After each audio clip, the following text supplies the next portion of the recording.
Alright, hello everyone, I hope you all are doing well, and today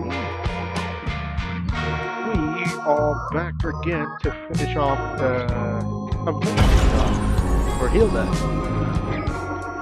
Oof, oh, 3 days in the making for this strange event. The last event I think we did it in like one stream, maybe.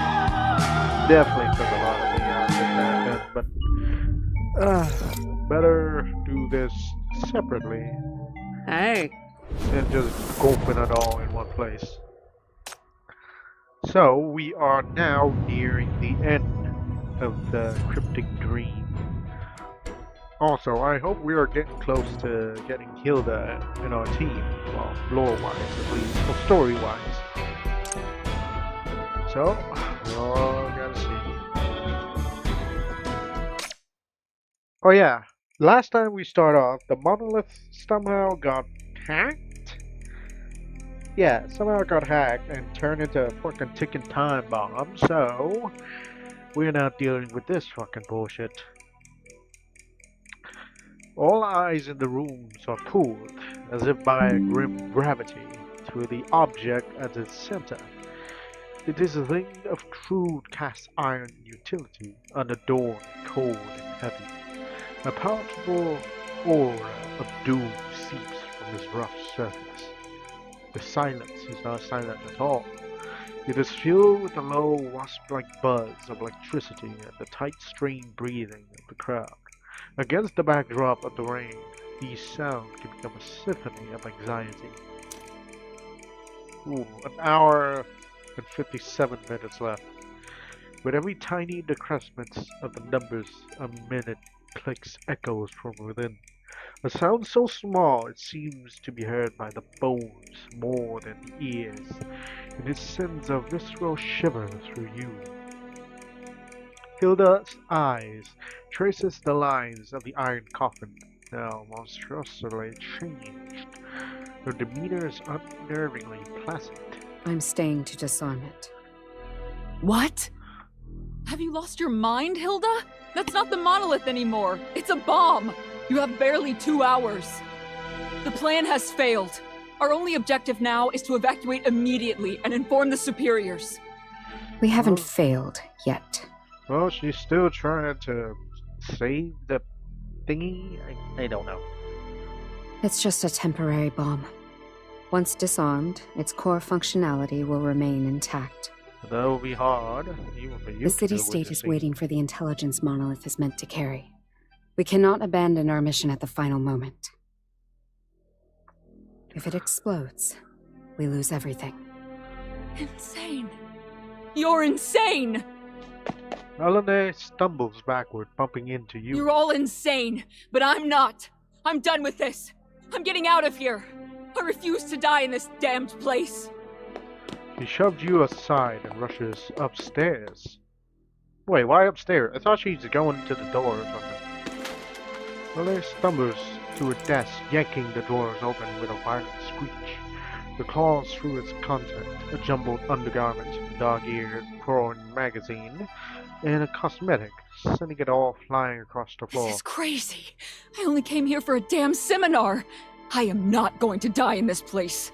Oh, from the past. Don't know if you actually survived in the main story or not. I have to survive. I'm going to make it back alive. Soon her frantic fingers hit the back of the door, finding two cold hard objects. She pulls them out with trembling hands, an antique brass bird whistle and an unsealed craft paper envelope. Ooh, is this the envelope we switch with? Melanie, calm down. The boat just made their move, and now you're demanding to leave? You make yourself the prime suspect. In a burst of anger, Helena heaved her travel bag down. I don't have time for your witch hunt anymore. I still don't know what I did to deserve being dragged into this hellhole. Unless I've somehow slept with the mole, I am the most innocent person here. You know me, officer. You know I'm not clever enough for these kinds of games. Face the reality, yeah. You need to face reality. I'm trying to help you. You know, I know you're terrified. I know you want to run, but you work hard with Hilda longer than I have. You, more than me, should trust her capabilities. When has she failed to solve a puzzle? Even in the worst case scenario, I'll get you out myself, but right now you need to stay. Pretty words. In my line of work, we hear all kinds of sweet talk. Stay with me tonight. Marry me, you'll be the happiest woman alive. Some promises are sincere, others are lies. And I have a talent for believing the lies. I'll be frank with you, officer. Someone proposed to me. He found out my identity. He knows I'm a spy for the Metropoles. And he said he didn't care. He still wanted to love me, to wait for me, to run away with me. I was paralyzed. I couldn't bring myself to silence him, but I couldn't bring myself to defect either. And that's when the orders came down for this seminar. Oof, okay. Well, that's a little worse. I just want a chance to choose again. Don't stand in my way. Once I'm safe, I'll burn that letter myself. But if you try to stop me, I'll expose your secret right away. I mean it. She wipes away her tears and rudely pushes past you, her high heels striking the marble floor with rapid, frantic clicks. She rushes towards the iron door, towards the gateway to freedom. So don't tell me I'm gonna have to choose here. Rain pours down in sheets, but Helena doesn't wonder if any birds will respond to her. Her hands trembles as she raises the cold brass bird whistle to her pale lips. The crisp, resonant call slices through the deadly silence of the rain. It sounds like a desperate cry for help, a stark contrast to the grim surroundings. Miraculously, moments later, wings flutters from bare crowns of the plane trees. A few startled sparrows flee, then the more agile, familiar white shape dives gracefully down and lands precisely on Helena's trembling fingers. It is a snow-white messenger pigeon. In the dim light, his eye gleams like two smooth black obsidian stones. Good. Good little bird. Her voice breaks as she fumbles with the small brass wrist ring on the pigeon's leg. She opened the miniature bamboo tube and with trembling fingers carefully rolls her note and inserts it into a tiny container, sealing it tight. Good little bird. Take this to him for me. He promised to love me forever, didn't he? He said he would pluck the stars and moon from the sky for me. So let him come save me now. Wait, what? Who? Go, little bird. Fly! Hurry! Fly away! She thrusts the pigeon upward with all her might. Her pure white wings spread against the gloomy sky like hope breaking free from despair. The bird cycles once, seems to find his bearing and flies away. Yet in that very moment, as hope takes flight, a dark figure stands in the doorway shadows, having been silently watching for who knows how long. Hilda's right hand raises with absolute steadiness. The cold wind sweeps at the hem of her dark wool coat. She stands expressionless, her face is like the surface of black. And with that, the gun barrel in her hand catches the dim light, gleaming with a cold, lethal shine. You decide to... Oh. Don't need to kill her. Unauthorized communication. Disclosure of classified information. She is caught in the act.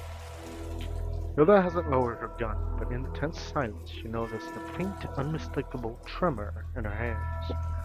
She's not the mole. Even if she's guilty, she deserves a tribunal, not a summary execution. Don't do this, Hilda. Think of Shane. Think of Casey. I know you don't want to live with more regrets. Her hand moved at last, lifting slightly.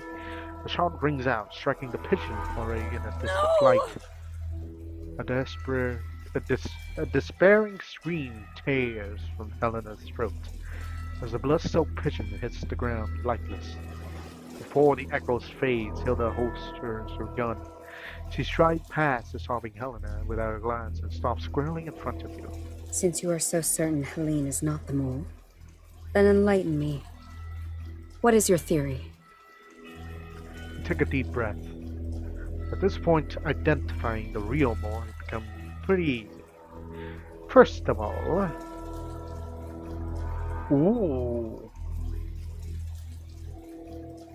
Oh, okay. Yeah, high chance the mole is already... Well, basing all this, high chance the mole is already dead or something. If not, how the fuck did it... You know what, I'm going with this. No, that logic is flawed. Someone had to modify the monolith prototype, turning it into a time bomb. This means the mole has not only survived the guard attack, but also among the small groups who worked on restoring and calibrating the prototype. Second, let's go with this one. On second thought, Norlane once considered killing everyone to protect Hilda.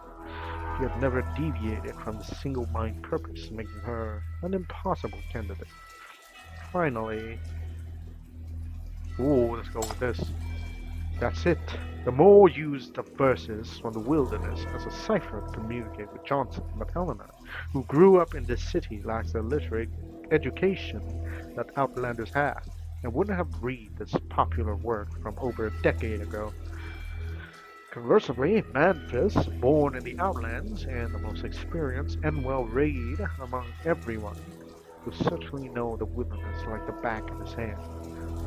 The evidence points to one inescapable conclusion. Fuck. Everything is pointing to Manfus. As one, you and Hilda fix your stare on Manfus. He looks back at you, his face the very picture of innocence. In response to your silent accusation, he offers nothing but a reassigned shrug. Of course. I suppose it was inevitable. By simple process of elimination, I am the last and most logical suspect. But is it not a rather unscientific method to condemn a man based solely on that, without a single piece of tangible proof? Consider this. If guards we dismissed could orchestrate an assault, is it not equally plausible that an actor, entirely unknown to us, remains hidden within the manor's shadows? And the modifications to the monolith. Surely, someone could have accessed the room while Hilda was absent to make the alterations? It's all right. Oh, shit. We'll have our answers soon enough. The interrogation will see to that.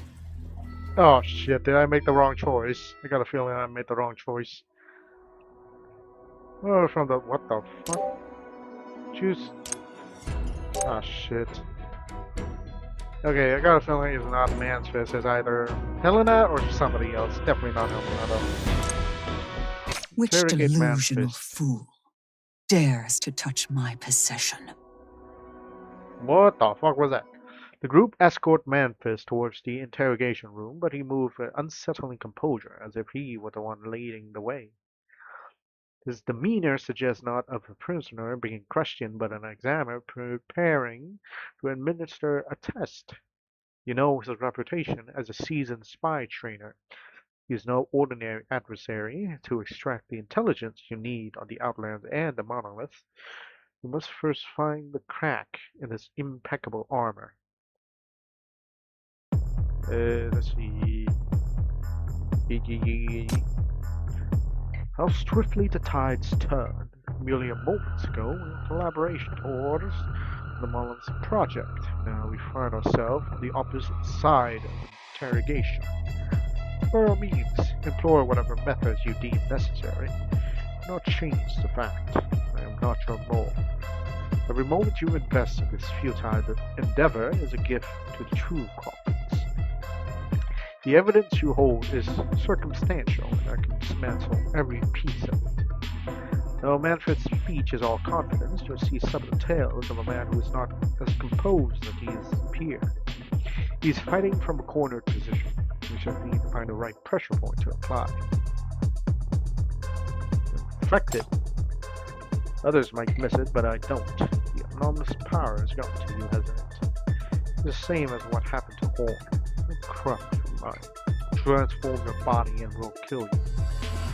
This is no preamble. The stark, unvarnished truth. For a moment he just stares, uncomprehending, and the explosion. Anomalous power. Infected. What a ridiculous fantasy it is. It will not frighten me. This is a desperate fabrication. A pathetic attempt to force a confession. I will not accept this. Oh, for God's sakes, we have whole rooms of toys for a reason. That bomb isn't going to disarm itself while you two debate his medical history. If you don't have a stomach for it, step aside. I'll get the truth out of the old fox myself. Okay, so the chair, enough talk. What about the chair in the middle of the room?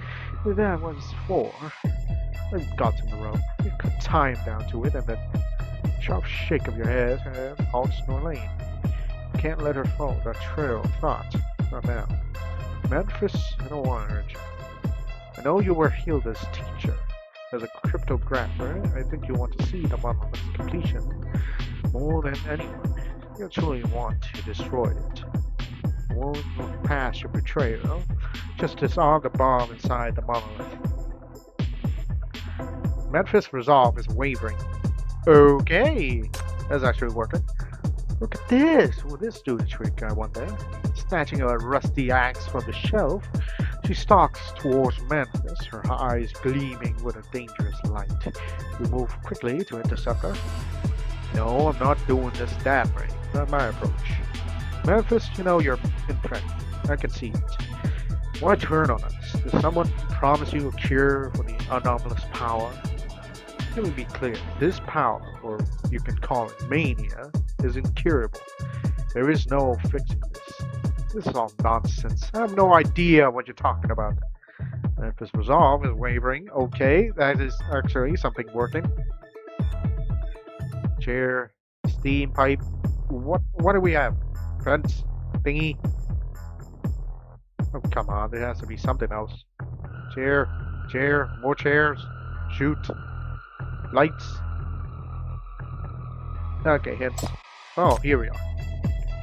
You does stay rooted in the corner, her silence speaks volume.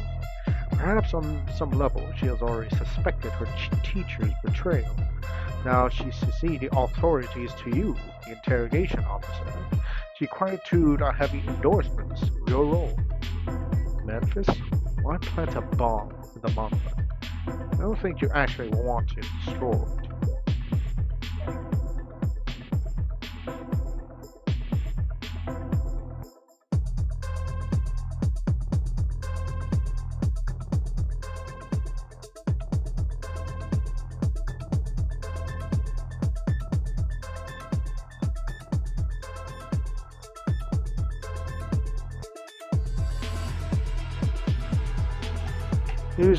Okay, let's see. Where did I left it off?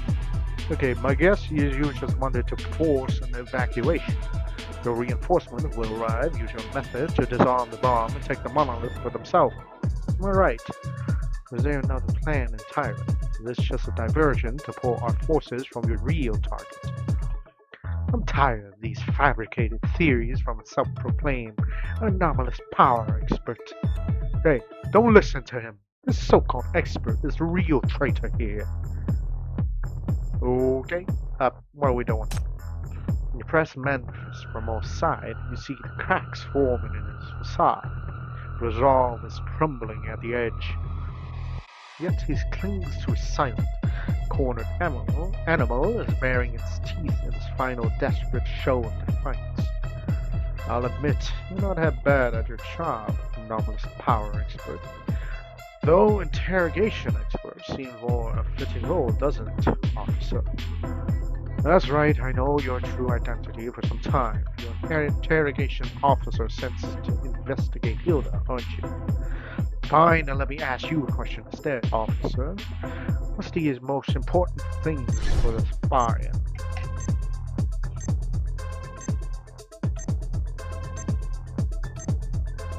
Okay, let me try the city-state. Oh shit. Eat. Okay, I'm just trying. Not that. Fuck. Thomas Trail. Can I redo? Because I thought we're not cut from the same cloth. There are countless reasons to become a spy. Mine is always just for myself. Now that I'm in your custody, there's nothing more to say. Do with me as you will. I will leave it in your hands. Let's see. Hilda, she's not going to talk. It's just stalling for time. Okay, I think I fucked this up. But I'm very happy. Okay, I'm definitely fucked up on that one. Okay, we still got Monolith Part 4 somehow? Okay, give me a sec. I want to retry on this one. Okay. Nah, I'll still go with this one. Oh shit. Okay, fine, I'll go with this one. Yep, wrong choice. Okay, it's from that one. Okay, fine. That's just the end of that. Okay, I'm just gonna speed run through this to try and click on. Let me see, the more still alive, yeah. Second, fanatical obsession, I think, or this one. Okay, let's try this one. Core motive rules out Norlane immediately. Her own fixation. Finally, yes. Yeah, practically all of this is literally pointing to Mantis. Yeah, let's just go with this one. Memphis sucks in a ragged breath, gone in the scholarly composure that usually defines him, replaced by a desperate exhaustion of a cornered beast, a stubborn, lingering arrogance. Yet behind his glasses, those clouded eyes still hold a glint, the sharp, calculating cunning of a veteran spy. You hit a wall. The interrogation yielded nothing more. I understand. You did everything you could. He's an old fox who has lived on a knife's edge for decades. It would be strange if he did have any obvious weak spots. What's the next steps? Are you gonna use more forceful methods? The gaze fixed on Mantis, Hilda gave you a fresh shake of her head. That won't be necessary. Since he refuses to talk, I'll just see for myself. Oh, she stands up and approaches Mantis. What's she doing? Is it your turn now, Hilda? What new trick do you have for your old mentor? Hilda stands before him, her face a landscape of sharp angles and deep shadows underneath the harsh white light. I do have a new method. One that perhaps you yourself bestowed upon me. Oh. She raises her right hand, pressing two fingers in the center of Manfred's sweat-slicked forehead, then flick her wrist. The air doesn't crack, yet the world bends.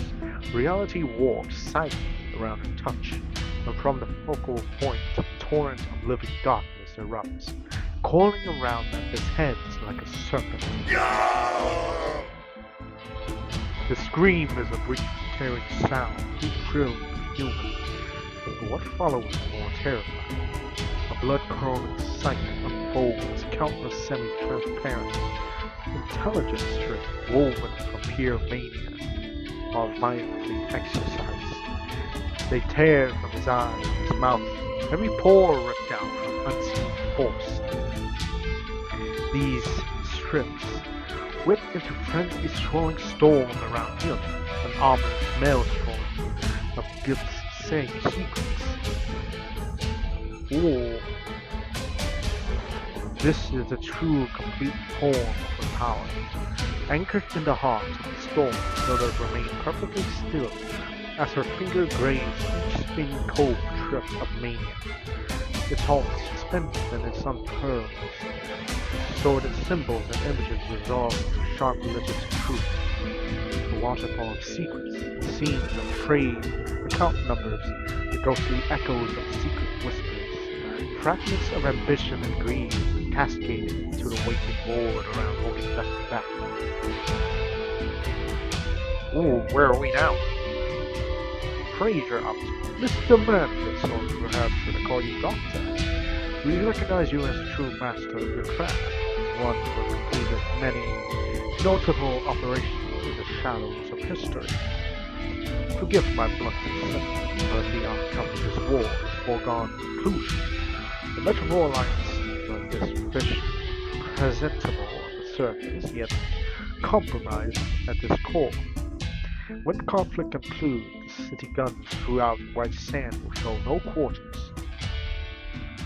When the great power falls, some choose to become splendid honorary ornaments, but I'll take you for a pragmatist, and pragmatic men become living assets. This is a scholar visiting visa, an investment immigration guarantee, specially approved by the Fraser Senate. A single signature, your designation would change from war criminal to protected refugee. Your expertise in cryptography, your intelligence network, your personal connections. They are more than sufficient to establish a perimeter strategic intelligence division in Fraser. It is a future we are very keen to realize. Fraser, then. Memphis howled, a raw sound of pure terror, as he struggled to rise, his swirling coats with coils around him like an icy serpent. Their grip in there, what the fuck? in so rather and humiliating, slammed him back into the rigid metal seat. Through the shooting storm and his agonized whimpers, Hilda's voice cut clean, cold, absolute at the final judgment. Money. A Dis City Bank bearer account ending in 7749. A Fraser Union Safe deposit box. Designation Gamma 7. Power. Secret meetings at exclusive salons. The title of Chief Advisor for the Strategic Intelligence Division. Wine. Romany Conti from Before the Nightfall. Women. The first chair violinist from the Golden Hall. Whoa. Your retirement manifest is far more splendid than the austerity you so tearfully described. Ooh, what's next? Encrypted comms. The tide of war has turned, but considerable mop-up operation is still required. Please keep several Republic on close observation. Recent Council Bill rejection is a diversion. Strategic level project codename Mars is advancing.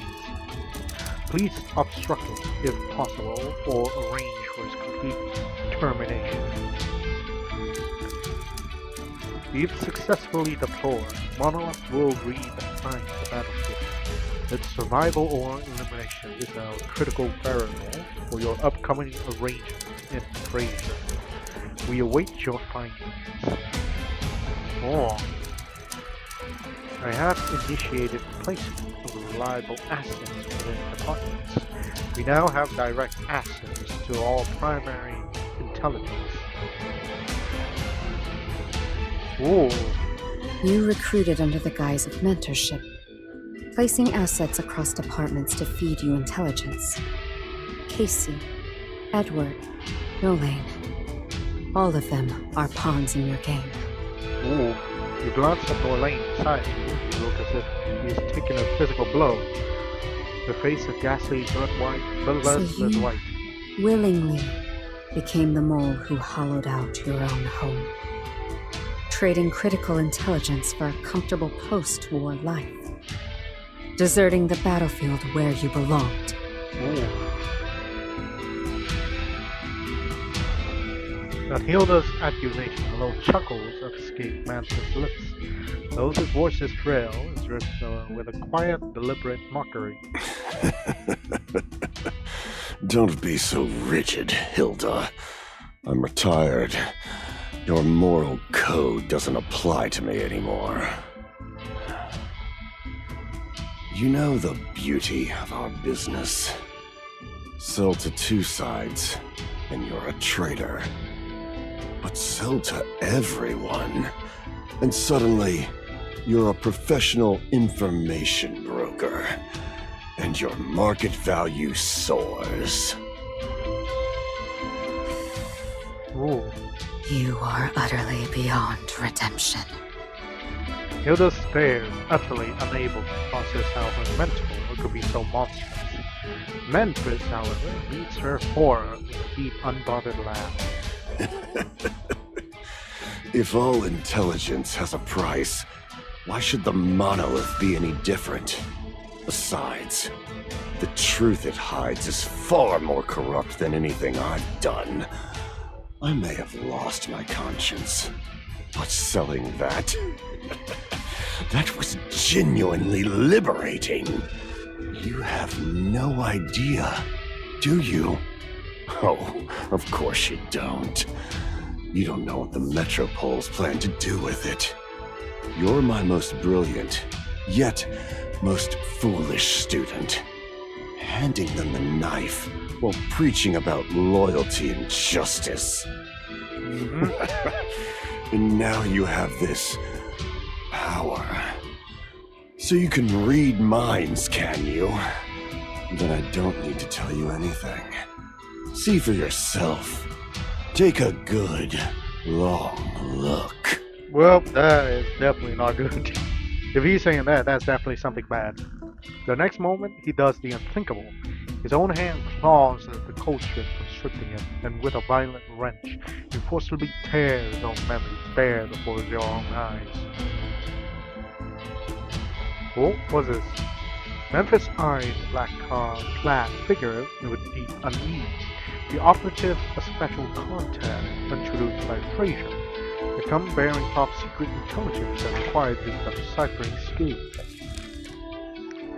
Since entering, the man has appointedly kept his scarf in hand drawn low, obscuring his features, but referring to Fraser with a powerful credential. Though Memphis has accepted the staff of telegrams, most contains standard fare, military movements, political appointments, but choose to account for contents dark and alarming. Recipient Lighthouse Sender Red Cross Bill? What the fuck?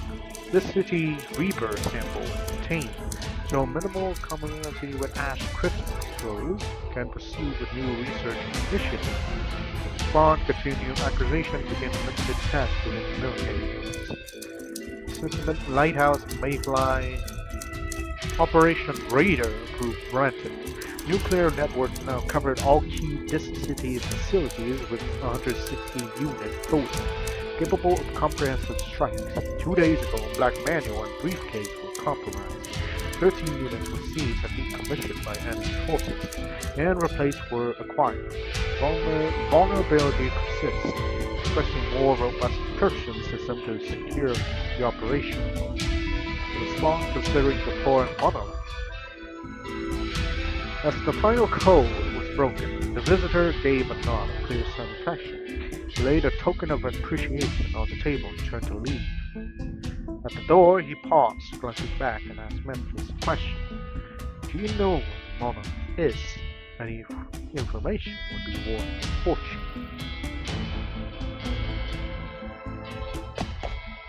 Oh, what's this?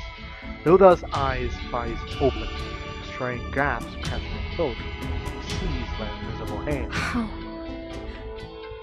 could this be? What is it? The voice is a ghost in the sound, as if her very soul recoiled from truth. Each word seems to sear her throat on its way out. It's impossible. This is madness. A plan like this would never pass the Joint Council. You understand the revelation of the 160 warheads, a network poised for nuclear strikes, strike you with the force of a physical blow. For such a plan to be approved, the metropole would just be misguided. It would be utterly criminal and insane. The truth's devastation is the monolith.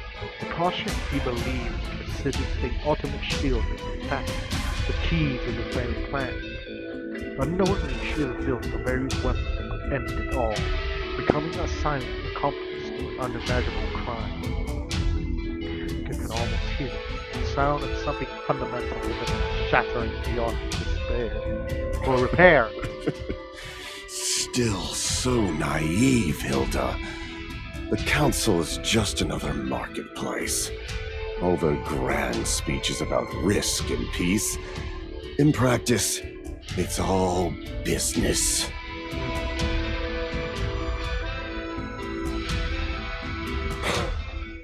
Isn't the Nirvana explosion proof enough? Oh, Lord. Memphis, oblivious to a shifting atmosphere, continues his lecture. Hilda's, however, purses her lips, already preparing a deliberate denial. That was different. Nirvana had concentrated a massive stockpile of experimental weaponry in laboratories, including the Reapers. I understood the threat. We had no other choice. Excellent. You've just demonstrated another classic fallacy. Fallacy? Intelligence What the fuck is operatives that? are often deceived by the very intelligence they handle, mistaking institutional authority for moral justification. Oh. With a smug smirk, Memphis rips away the shell, violently exposing the metropole's true nature. No matter its military value, Nirvana was fundamentally an economic port. When the bombs fell, countless civilians hadn't even begun to evacuate. Oh. You've been fooled, Hilda. The way he looks at Hilda has changed. He no longer watches her as a teacher observing a student, but as a cool-eyed appraiser studying precious porcelain that is cracked and silently countering lost knowledge. No. You're justifying your own betrayal. Hilda glares back at her former mentor. His betrayal wasn't born from the corrupted environment that seeped out from the rot within him. Justify? Why would I bother?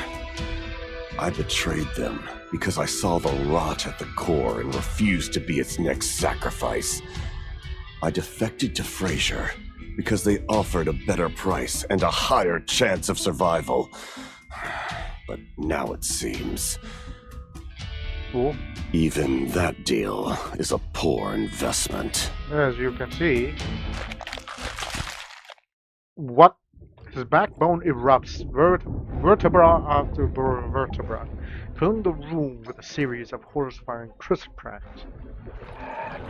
Chains snap, cold strip instantly crumbles to dust. The body that once housed the refined scholar swells and contorts, its form bloating and dripping in black sludge.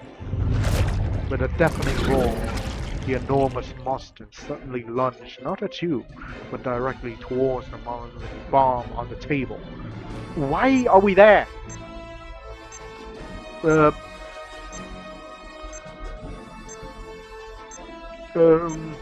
Rush to Hilda. You and Elaine rush toward Hilda at the same instant. A violent explosion roars. Oh, fuck. Feeling gassy. A violent explosion roars behind you, the shockwave thick with mania, slammed into you, hurling everyone forwards like a rag doll. The world dissolved into a cacophony of shattering sound. You can't even tell the building breaking apart with the snap of human bones. Okay, did we die? What's the black screen? An unknown amount of time passed. You opened your eyes to utter darkness. A high-pitched ring is the only sound in your ear, and a deep bone-charring ache register radiating from the heavy weight pinning your leg and torso. You try to move, a sharp pain flares, but your limbs respond. A collapsed sofa and chair lie across you, but they wedge against the falling ceiling panels, forming a fragile triangular pocket of space around you. Miraculously, nothing is seen broken. Gritting your teeth, you carefully push aside the chunk of plaster and splinter wood, slowly dragging your body out of the undercarriage wreckage.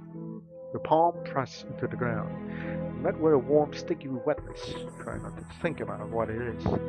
The air is thick with chalky dust and heavy, cloying concentration of raw mania.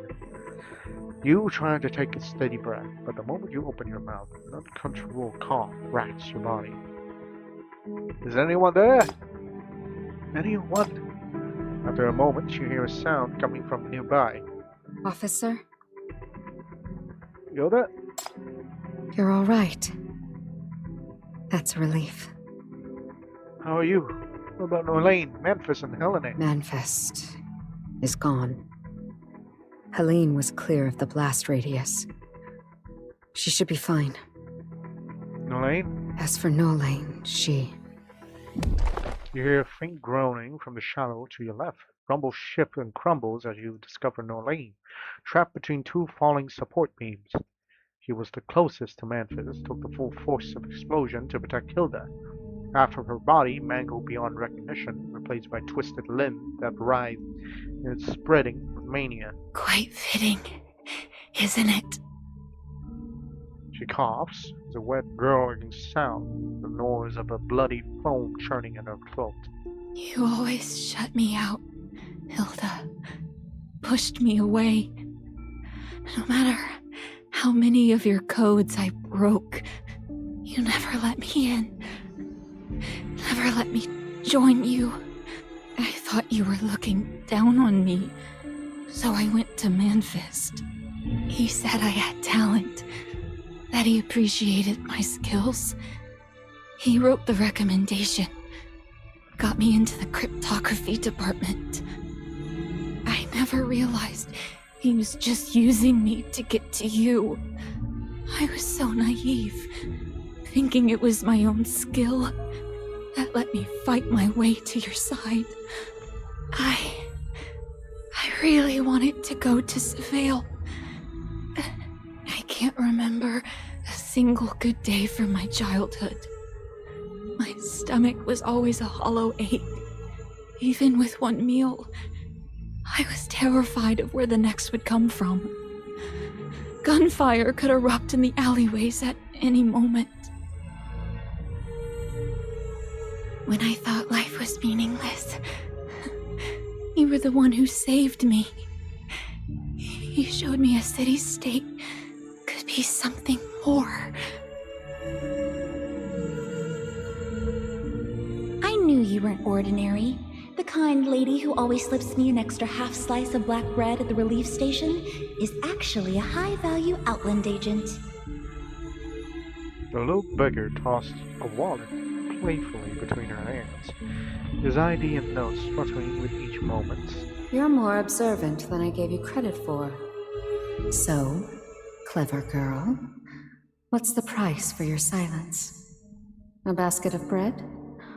Or do you plan to sell me out to those hyenas waiting for their reward at the end of the alley?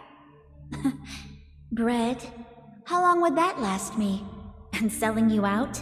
Those hyenas would silence me right after. I'm not stupid. Oh, she is smart on that account. I've been watching you. The way you walk, the way you observe people. It's different from the real charity workers. You avoid patrols with a skill even sharper than us street rats. And sometimes, there's a scent on you.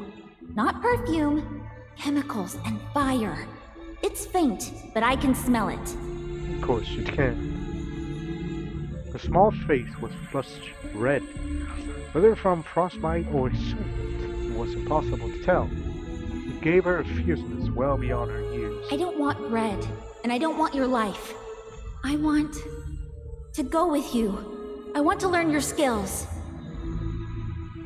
This world has no good or evil, no justice, only power. I want what you have. I want them to fear me. I want to be able to change things. No. There is good and evil in this world. There is justice. You're still a child. I hope you can hold on to that belief. She crushes down, bringing herself to the eye level of the young girl. I'm from a city-state that was once filled with light and governed by justice. I came to this city to help it become the same.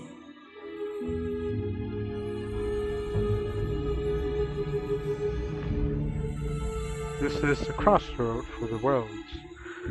In the streets, beside cafes, people pursue the newspapers in dozens of languages, eagerly trading phrases from their homelands. All children attend the school. Everyone has work and receive their rightful shares. Theaters constantly debut new plays, and a laundry woman can walk proudly into a masquerade to dance with nobility.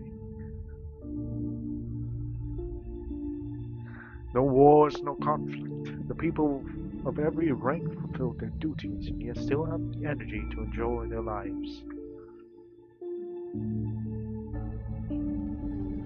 Back then, it was the clearest vision of an ideal, an indestructible lighthouse in the hearts of countless souls. Though war has scarred our world, I still believe that if we stand together, we can reclaim the shared ideals we once held. Give that back to me now, child. I won't bring you into our work, but I can give you all the money I have and take you somewhere safe and warm. You belong in a classroom, not on a battlefield.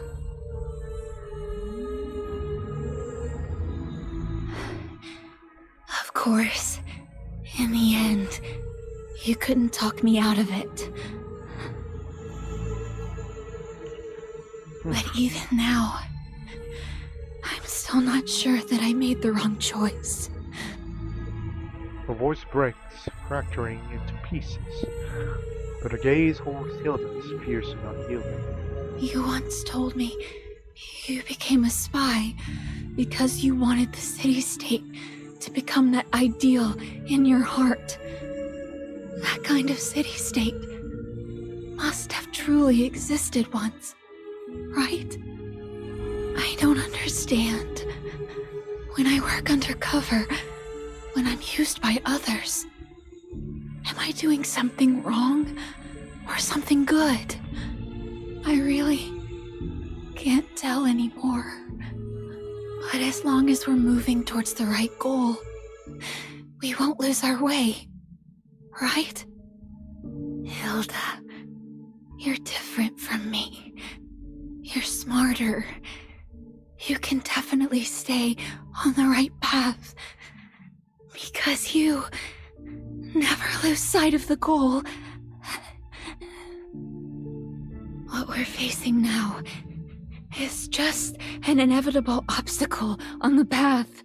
That's all. We'll overcome it eventually. Right? And now, you even have this special power. One that can see through everything and show the way forward. Right? Elaine breaths grows fainter, dwindling to a whisper. Then, can you tell me which path is truly the right one? The girl's last words hangs in the air and vanishes, yet her eyes stays open, lingering on yours, waiting for an answer. A long and heavy silence between you. Don't follow my example. Even with this power, there are still many things I cannot see through. In the end, haven't I lost you too? But Hilda would never again hear a response from Orlaine. Her figure is swallowed by the darkness. Orlaine's death. Hilda's cold, harsh shell seems to collapse. She sinks into a deadly silence. Hilda? Alright. No response, only a sound of heavy breathing, as if she had melted completely into the shadows. Is it your fault? Elaine died in Manfred's suicide attack. Nothing to do with it. No. This is my fault. I was the one who told her Surveil's story, filling her head with unrealistic fantasies about the metropoles.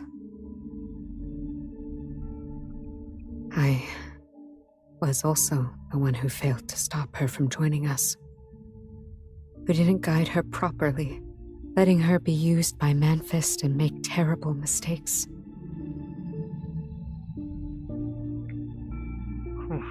With hollow ideals and beliefs, I led an innocent person astray. I took the life she should have lived. Hilda, having ideals isn't wrong. What's wrong are those cowards who manipulated others like pawns from the shadows, sending them into battle while profiting from their sacrifice. Johnson sat in his position of power in the metropoles, yet he was nothing, a scum who manipulated power and wealth without any morality. Manfred was a despised opportunist who turned at the slightest breeze in the metropole, welcomed him with open arms and generous rewards. Then there's the harder truth to accept. The exploitation of southern towns, even dropping nuclear bombs on civilians to crush the city rebellion. They've waved the banner of humanity united, while ruthlessly exploiting the borders region and small states, using grand ideals as bait to make countless aspirational people sacrifice themselves for their cause. Now that we've seen the truth, are you willing to keep being their pawn and continue down this path? Fear and faint dry sound in the air, with the friction of the knuckle tightening into her fist. Silence that follows was only broken by the strain of her suppressed breath. It lasted for a long moment before she finally found her voice. Is there any other way? Yes, as long as we survive and get this evidence out, we can expose what we witnessed and show the true face of the metropolis to more people. We're just a fragment of the truth is enough to keep certain people awake at night. Of course, if we end up like your parents, hunted by the metropolis or completely erased. Taking a deep breath, you finally give voice to a dangerous, inciting thought that you harbored for so long. Now let's go to this city, the Farlands. Places are willing to hear the truth, willing to fight against exploitation and oppression. We can truly realize our ideals for what a city-state should be. A metropole like this doesn't deserve our loyalty. A few days ago, these words for Hilda would have been unthinkable. Now it doesn't matter anymore. The mole is gone, the mole is a phantom. The spies are lying on that remains a fool, toilet, betrayed by the homeland she trusted so deep. Now she is just a soul adrift, bewildered and utterly lost. Silence screeches in the dark. Answer finally comes. It's not the one you want. I don't think I can anymore. A wave of dread washes over you. You immediately reach out, groping through the oppressive darkness toward her voice. Finger finds something wet first, and a hand raises. It carefully touches your cheek. You seize it firmly on your own. From the darkness, Hilda's let out a wry, pained laugh. Her gloves are in tatters, shredded by violent emergence of mania spikes, revealing the torn and bleeding skin beneath. This outbreak was far more severe than the last. Spike is denser, more aggressive. Given the immense power she just unleashed against Memphis, the backlash of the over-exertion must be excruciating. Right now, the shackles are the only option left. You try using another power to neutralize your contamination. No guarantee it will work, but are you willing to let me try? You're really an anomalous power expert? I really am. Just can't use my power because your link consciousness has been rejecting me. You grumble to yourself inwardly. You can only try. I tried this before. The shackles had no effect on her then, but now? Faint red light shimmers into your existence, in your hands, as you cautiously reaches for her. This time, there's no violent resistance, just a small portion of the shackle's energy absorbed into her palm. But most of it is flickering and dissolving into the air. Yet, it's enough. The chaotic turmoil raging within her again gradually subsides. Thank you. The flickering shackles cast a faint glow through the crumbled space, illuminating Hilda's form nearby. She is closer than you imagine, her head hanging low, hair veiling her features. Sharp sulfide strain of mania pierced clean through her body, transforming her into a living pillar that desperately holds up the collapsed rubble. She is the only reason this triangular safe zone exists. The space that protects you is a space your body buys. So, you saw it. Don't worry. It looks worse than it is. As long as one of us made it out, that's enough. Trust me, I'm getting us both out of here. We only used the light to examine the collapsed surroundings. Before the explosion, you were in the interrogation room beneath the manor. From what you can see, the first floor directly above is completely collapsed. Even straight up is impossible, but none of the manor's documents, map of secret passages, tunnel extend from this very chamber. The switch is hidden between storage cabinets against the wall. The desperately trying to recall everyone's position in the moment before the blast. Then Fitz was lunging towards the interrogation table when the explosion erupted from that point. Lane was the closest to it, the next, Oda was the furthest away. Note your current position. Yours, Oda, and Lane were rearranged by the blast force. There. Just a meter or two behind Hilda's lies the entrance to a secret passage, blocked only by a few loose rocks. When you tell her about secret passage, Hilda's eyes were red in surprise. Look, your parents are still watching. Don't give up, Phil. I'm not giving up either. Okay. She nods resolutely. You immediately spring into action. Going to try to move these rocks. Might hurt, so bear with me. You start by clearing smaller, movable rocks around Hilda, creating enough space for both of you to escape. Pull out the rocks. The stone grinding against Hilda's shattered shoulder, whistling a hiss of air through her clenched teeth. Her eyes locked in yours, burning with a silent urgent command to continue. Or harder. Crack! An alarming sound splinters through the airs of surrounding rumbles. In response, Hilda calmly raises her left hand. Those maniac drift spirals from the body once more. They whip through the dust-choked air, coiling around the unstable stone, like spectral bands of steel. In an instant, the collapse is halted. A fresh wave of cold sweat glistening on her ashen face. Never thought that power could be used like this. Hang in there. I'm almost done. You pull and heave the stone with all your strength. Each time the rubble shifts and groans, threatening to collapse.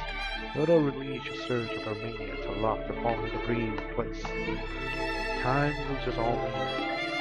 Your world narrows to the weight of rocks and grow in throbbing pain in your hands. Your fingers are soon raw and bleeding, leaving a crimson smear on every stone you manage to drag away. Then the Jura throw aside the final fist-sized rock, see a dull color and distortion. The container full, half-crushed, explosion. You must still your breath as lie behind the shattered panel, the dark yawning opening towards the passage. We got a way out, Tim. Oh, we're back here. You emerge from the collapsed entrance, both its too dark to take another step. Till your hands finds Hilda's. Press barely affected shackles against her skin, struggling to calm the rampaging mania that surges through her. While crackles of mania slowly fades from her body, in her daze, you think you have heard a ghost of her laughter. It must be your imagination, because neither of you has a chance left to speak. Then a slight movement in your hands, the fingers traces a faint deliberate pattern against your palm. A brief message in code. You really are a remarkably kind person. Whoa, okay. You have 2 memory anchors. Let's go. Need one more. We leave the final monolith to you. You rest in the cellar for a long time until a barest shred of strength returns. Those left shoulders is ruined, and your own hands haven't earned much better. The only thing that matters, the only victory, is that both of you are still alive. At some point, Hilda drags her injured body towards the explosion site. She returns clutching a communication module salvaged from the monolith's remains. Some repairs, it works as a radio. Sorry, my fingers can't handle such delicate work anymore. You watch Hilda busy working and can only spread your hands in resignation, forced to remain a helpless spectre. She is truly impressive in this department. Just one arm, she not only bandaged your hands with practiced ease, but also performed the most intricate repair works. She mentioned offhandedly that her spy training includes assembling radios blindfolded. She received talk marks. Hilda lets out a short laugh. Her hands never pause in her methodical dance. Slowly, the makeshift communication radio begins to take shape. It's only then that she finally breaks the silence. Officer, didn't you say before You wanted to know how I transformed and what abilities I gained. I think if I don't tell you now, I might never get another chance. Oh, 3 months ago, the city court. Ooh, okay. Help! Somebody help! There has been a gas explosion. Whole area's gone. There could be a dozen of people trapped in there. Is it over? Don't go until it's over. We can't have more people dying. What's going on? Was that an attack? He still remembers what happened minutes ago. She and a colleague has intercepted intelligence about special military equipment being smuggled between the Fallens and the city. Acting immediately, they had headed to the port to seize the contraband. My head hurts. Everything around her was in ruins. The explosion has collapsed to the ground, sending her tumbling into a mining tunnel below. 2 crates of military equipment had shattered open, and the contents strewn across the ground and littered over her body. It seems like crystal, transparent with a pink tint, as if they were being distilled from wind and sand. Tiny particles of energy orbiting their cores. Freed from their sealed containers, the latent power within them begins to work. Charred had driven deep into her flesh during the blast. Like a living organism, they began to drink her blood, gradually turning bright red to growing scorching hot. The searing pain gripped her entire body as if every vein convulsed and churned. Before her reeling mind was sensible, an enemy lunged from the shadow, slashing a jagged blade towards her hand. Hilda instinctively raised her arm to block. A metallic clang echoes the tunnels, and she saw the attacker clearly, a figure wearing a eerie weapon utterly devoid of any living presence. In its grasp was a broken Cortez sting, pierced together like sharp metal forged from countless battlefield souls. When it swung, the very air seemed thin, sucking the breath from Hilda's lungs. It was this city reaper. Only moments before he had been her colleague, now it was a horrifying soldier-like monster.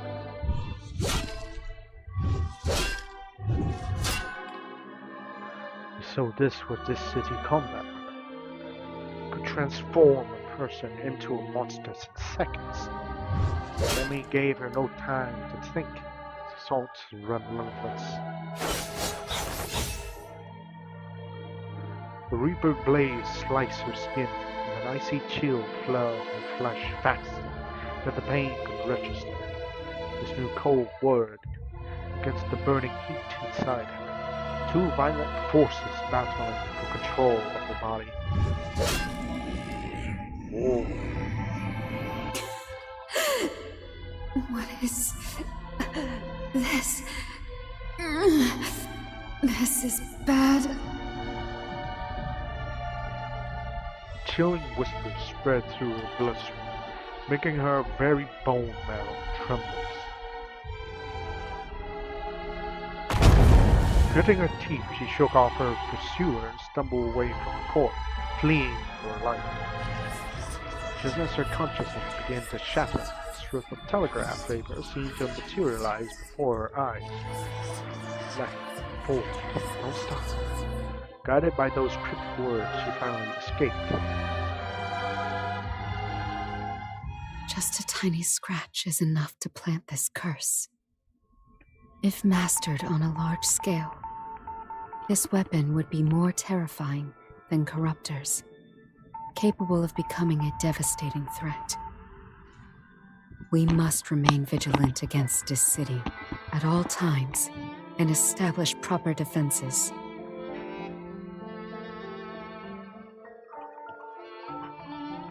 She later returned to the site, searching for a colleague who had succumbed to the Reaper corruption. There, deep within the earth, she found only his exhausted corpse. Using the power, she drew forth the final fading memories.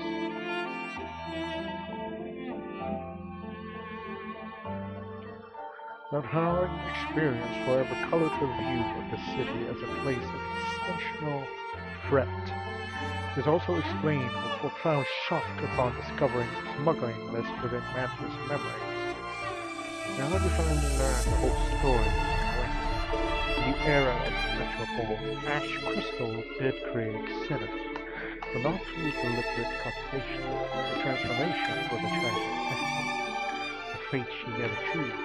That coat strip, appearing whenever I needed it, became my compass, helping me evade pursuit and guiding me all the way back to the safe house.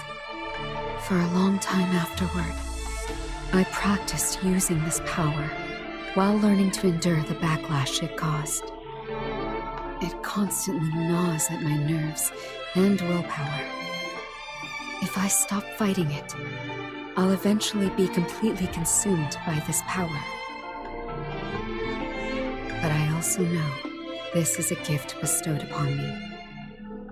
This ability is the ultimate trump card for an intelligence agent, and I will tame it and wield it. Silver raises a finger, commanding your attention. From the fading glow of the monolith's remains, she draws forth a single shimmering thread of new intelligent code. After these long days, the arcane patterns of telegraph code have become strangely familiar. You lean in, your eyes narrowing to decipher the enigma materializing at her fingertips. Material component: zinc, iron, tin, cotton.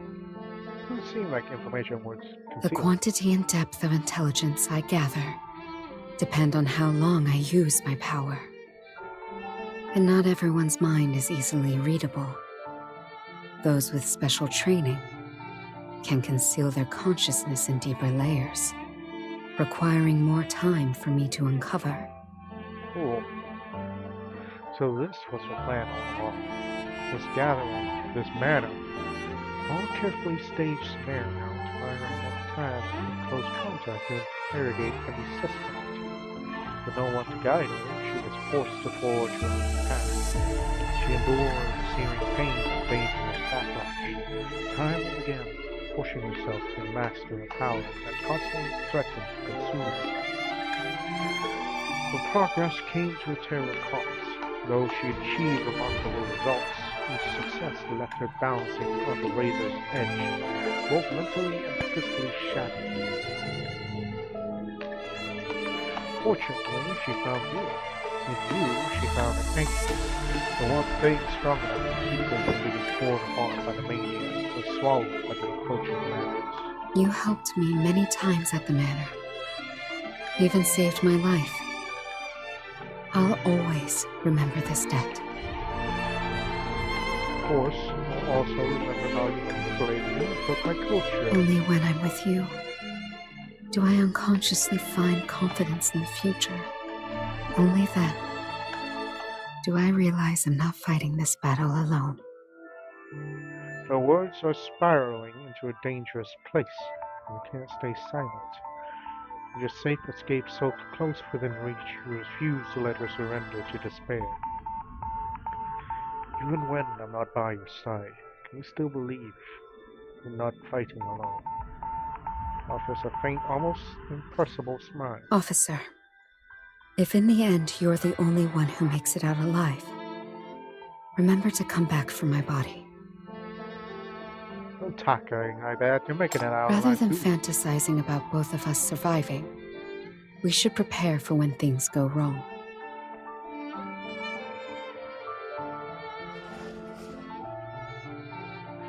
A knowing smile touches her lips as she taps a finger against her temple in the dim light. Catching your look of disbelief, she allows a flicker of satisfaction to show in her eyes. Because the real monolith is right here. I prepared 2 contingency plans. One is the machine you saw, large, conspicuous, almost shouting to everyone who sees it. I am the monolith. Come destroy me. It's real, of course, but primarily serves as bait. Ooh, good idea though. The other was preserving only the core data. Using my power, I materialized and deconstructed its core data, storing it in my mind. I believe extracting it won't be difficult for you. The words are soft, each one spoken like a line from last treatment. We are definitely getting out of here. We are not our last resort yet. We do not speak so lightly of life and death. Remember, we survived an almost certainly fatal explosion. We crawled out without our knife from sealed ruins, and the real nuclear bomb to take flight before taking us on. Our mission is to bring the truth we uncovered here to the outside world and expose it to the public. Though it will be several decades later that she hopes, the chance will come. As long as she is willing to wake up, she will witness the day the truth is revealed. Then she can at least secure her own defense and her long last restore her parents' honor. What we need to do now to survive. I'll tell you a secret. A poison pill you found suspicious earlier, with just as candy I snuck in. Here, have some too. We should conserve our energy while we wait for the rest of you. Retrieve the candy from your colony, only find it's weathered in chaos into a fine powder. Without ceremony, your teeth perhaps the sweet dust into Hilda's mouth and pour the rest in your own tongue. Surprise flashes in her wilden eyes. A sudden burst of sugar dissolve in her tongue, a vibrant, shocking spark against the gloom. The taste of being alive. And then, slowly, surely, a smile touches her lips. To think I was actually fooled by such a crude piece of candy from the very beginning. Well then, I'll hold on a little longer. Please do, love. With that, she presses the transmitter button. A small light winks on, and you can almost feel its rhythmic pulse beating skyward in silence. Oof. Getting close. Need to unlock the future. For a long moment, there was nothing. Then a faint muffled sound drifted from something above.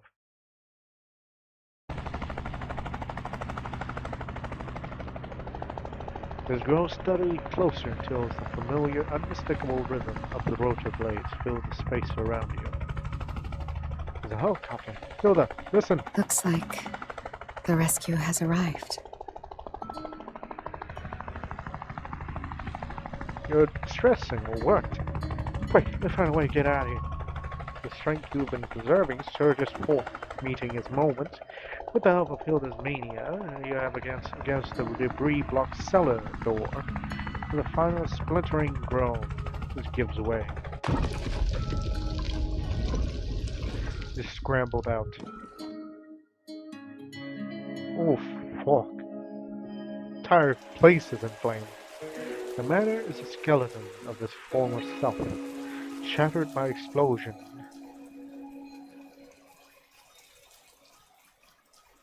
Above the relentless, corrupting rain of black mania falls, a shroud steadily consuming what's remained. Two helicopters cycles like vultures in the pitch-black sky, the searchlight scouring the ruins in desperate rhythm. The promise of escape is far within their reach. Board 1, you can get Hilda out of this nightmare. With a surge of excitement, you take her hand. Come on, Hilda, let's head towards the searchlight. Her hands are limp in yours. She doesn't move. Her gaze locked in a different aircraft, lost in a thought you cannot share. Wait. Please. Let me say what I need to say before we step out there. Oh. You turn, a wave of foreboding hits you. You only stare. The two of you standing isolated in the walls of violent mania surges around you like a rising tide. I've been thinking, if we really want to change the metropoles, Simply escaping won't be enough. A real way out requires a deadly gambit. Whether it's Dis City or the Metropoles, they'll both demand proof. A pledge of loyalty that burns all bridges.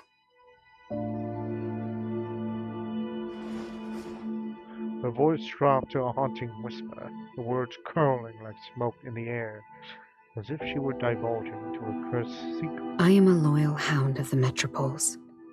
That is both my liability and my value. The liability is that Dis City will never believe I've turned. The value is, if you use me, you can earn their trust. So, I've decided to leave you two things. One is my corpse. The other is the monolith in my mind. And you must use them separately. What's this nonsense all of a sudden? You try to pull away, her hand shoots out and grips you firmly, holding you in place. In the surrounding darkness, a faint light glimmers in her gray-red eyes. Don't rush to conclusions. I'm not doing this out of despair or disappointment. It's simply that this plan requires my death to succeed. I want you to betray me to Dis City. Tell them the truth about Operation Raider and earn their trust. Without the monolith's encryption, I'm certain Dis City's intelligence department can verify the information. Then, you must find a way to kill me. Extract the monolith from my mind and take it back to the Metropoles. Tell them I defected, but that you recovered the monolith. Explain that your long absence was due to escaping Dis City's grasp. With these two feats, you'll have a foothold on both sides. That's when you can reveal the truth, lance the festering wound. I know you can do it right. She closes the distance between you. Taking your hand, she guides your fingertips to her temple. Beneath the delicate skin, you feel the frantic, rhythmic pulse of her blood. Understand? The monolith is right here. How to extract it? That's up to you, anomalous power expert. I knew you'd refuse it if I told you earlier. I'm sorry for waiting until now. I'm sorry to ask something so cruel of you. But I believe you and I share the same vision. You know everything that happened here, where the monolith is hidden, and with your clean record and prestigious position, you're the most suitable person to leave this place alive. Officer. No one would care about that. No one would care. We can go both get out of here. We can face this together. Change things together. You just come with me. He smiles once more, leaning in closer. Her lips graze your ears. Her whispers comes on warmer, more spread. It's...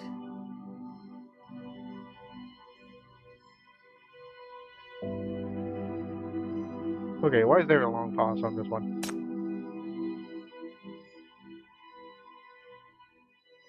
It's...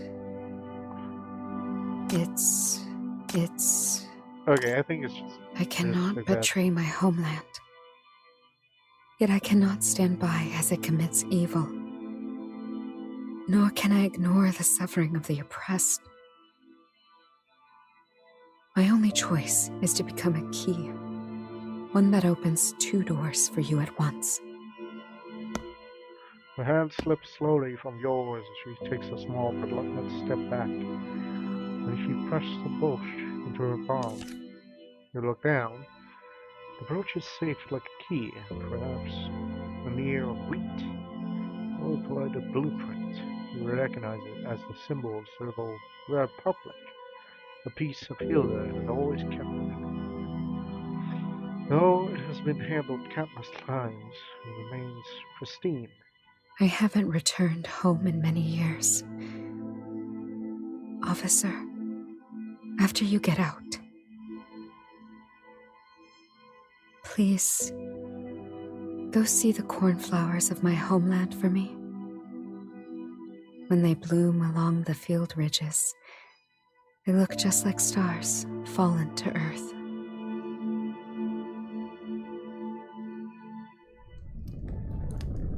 Before her final words fade, a violent surge of mania erupts from within, swallowing her whole. From the chaotic energy, a shard of glass materialized in her hand. She pressed to her throat. And there, cold edge meets her skin. Mania correlates the symbol's form is also her key. It is the very shape and shell that she always wished to be, and the silhouettes of the homeland she forever loved. Now go, officer. Pretend you sent the signal. Surrender to this city, and let them protect you, and take you away from here. Do not look back. Oh, fuck.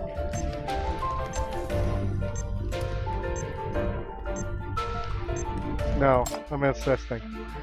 If we leave, we leave together. If we stay together. With a surge of anger, she lunged towards to grab the sharp glass. The bandage was reopening the wound beneath, but you feel nothing. I won't leave you behind. We're getting out of here together. Some of the helicopters growled loudly outside. They spotted the movements in the room as being cut through the darkness, sweeping back and forth with a blinding intensity that forced you to squint. And those rhythmic strolls, though his face flashes into blanket shadow. Amid the deafening roar of gunfire, the storm of cyclones stripped to rubber from the sleeves, and interlocking possible speed, forming a shield of poison. Protective walls, six worlds were bound to shreds of cooling. For every impact, silver splitches, the form rolling visibly over the bed. Backlash from the main crawls up from the skin like black ivy, scratching her skin, searing softness.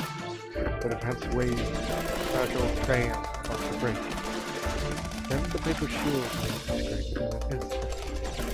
The world dissolved in the searing pain as devastating firepower stares through you.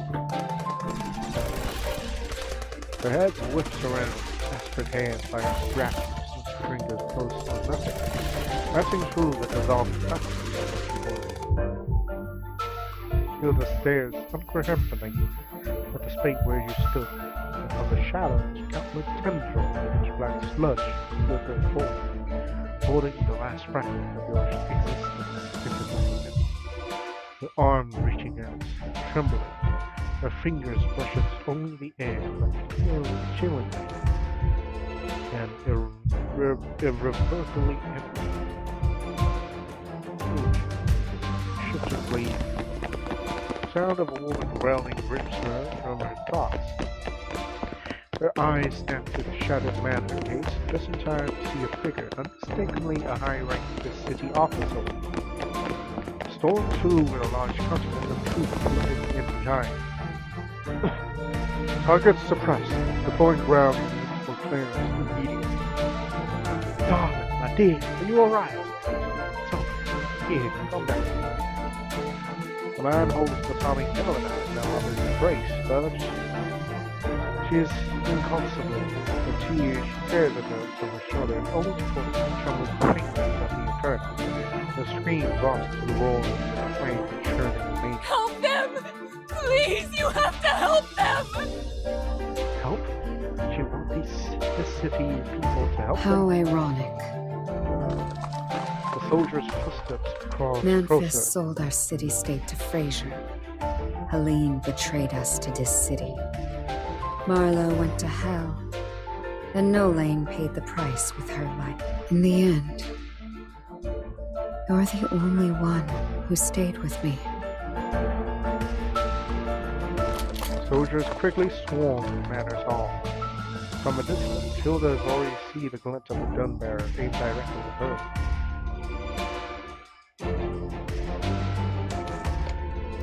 In response, she pressed the glass front horizontally against her throat. His edges sharp and cold, promises a quick final end. Stop her! Commander wants her Dream alive. on, you Dis City hyenas. I will never let you lay hands on my intelligence. Before the city agent could take another step, he dragged the glass across her neck. Torrents of mania explodes from the room. The coat strip dissolved, transforming into a tidal wave of black sludge that surges through the mountainside.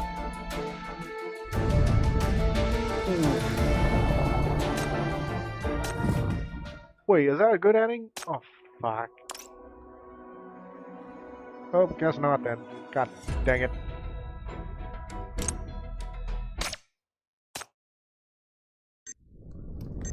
Alright, I'll accept her plan. Clutch Hilda's brooch with a metal teeth biting into your palm, turning you back on the mat to walk into a roaring downpour. A helicopter searching lights pins you with glare. Through the curtains of rain, the decipher is doing its messages. Survivor spotted. You send the radio signal. As your hand to confirm. Yes, Geo passed to the roof. Through the heavy rain, the world dissolves into a blur. You can only make out the distant soldiers surrounding you from all directions. Once they confirm you're not the center, cold standard issue handcuffs that clicks shuts around your wrist. Meanwhile, more troops swarm the front halls, forming a wild, cautious perimeter around Hilda. The fear mania radiating from her. The harsh light, the silhouette seems small and isolated. Trapped in between the soldier and chaotic mania swirling around. Soon, sporadic gunshot crackles, closing in. In response, a cold strip of mania flying from your hand, striking down their assailants with deadly precision. Faint rage glaring at you behind the protective wall of soldiers. She fights on, desperate final performance, glory, dignity, order, loyalty. The word splits into chaos.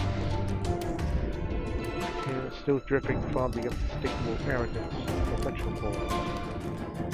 As the soldiers reach the halls through flames of mania, shouting for her surrender. Alas, escape the lips. She lets go. All her remaining mania erupts in a single devastating wave. Gather the dog, gaze never once a week. You vaguely examine symbol forming within the mania. Shapes that somehow feel familiar and utter English. A full circle for a space. Crescents for dots and dashes. It's a modified Morse code. Discreet, but efficient. Symbols for moon, crescent moon shine brilliantly. Mirroring each other in the sky. They drift into a light behind you, speaking only to you. Your final confession, hidden in their world. Dream on, you Dis City hyenas. I will never let you lay hands on my intelligence. Before the city soldier could take another step, she dragged the glass across her neck. In her final moments, the storm of mania detonates around her. The world shatters, the very space you stand with begins to implode. No connection severs. Silence snap.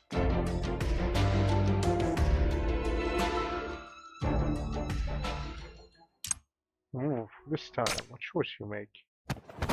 You draw back to consciousness inside the chamber, violently coughing with a mouthful of black sludge. Hypercube-powered mechanical arm rolls to life around you, removing the contamination, suppressing stress hormones, and pumping stabilizing fluids into your veins. The ring connection has been exceptionally deep this time. Your mind still hums with the ghost of it. Welcome back, Chief. The results of this link session appears to be satisfactory to all fronts. You have successfully retrieved the monolith, and the data concerning the meteors and the ash crystal constitute entirely new intelligence for us. We will now begin analyzing Hilda's brain to extract the monolith within. Please rest here for the moment. You may review the finding once you're recovered. Scrolls complete 2 final throughout scans. Once your stability is confirmed, drifts away leisurely. You watch as it slides to Hilda's tank, adjusting instrument with precision. The specific frequency activates. Concentrated points of mania shimmers into view. There it is. The monolith Hilda protected with her dying breath, but surrounding it. You see it again. Familiar code. The symbols form a sequence on code strip of mania, circling the monolith like an ethereal planetary ring. The soft brilliant light repulsed as if alive. Freeze. No conscious thought. The mind instinctively engaged begins to decipher the code. In time you realize you must have found a way to retrieve the monolith. You're still wrestling with the choice we face at the end. That, and I ask your forgiveness. For my stubbornness, for the conflict I could not resolve, was never able to fully train this state. Neither could I remain a mere instrument, blindly following orders. When this war was finally over, history books would be filled with the names of heroes and traitors. For those of us who hesitated, who were torn between sides, who were scorned by all, nevertheless, I'm still shameful of every flaw, inch I hold. We cling to the memory of our ourselves, cling to the hope that we find its way back to that night. When we see the final conscience broke, it was only when we showed us the final song form. You were right. But one person cannot achieve alone conscience. Impossible. True. And trusting that hope to soul form to the future. And this will be a stepping stone for yours. Now, I find myself eagerly awaiting and waiting for life to steal my breath to your own hand. For me, Kathy Chipping, is an instant look to just as you finish reading the message, Scroll completes the analysis of the monolith. The monolith has been successfully extracted, Chief. The operation can be considered accomplished. Whether to proceed further and awaken her is entirely your decision. The eyes are drawn to Hilda, the form still suspended within the contamination tank. There is no sign of wakefulness. Her mind is sinking deeper into boundless mania. With every second, she slip further away, soon to be gone completely. You decide to continue. Understood, as you wish, Chief. Stroll proceeds at your command with his usual factual demeanor. Then a brief pause follows it. Seems to have detected a shift in your emotional state.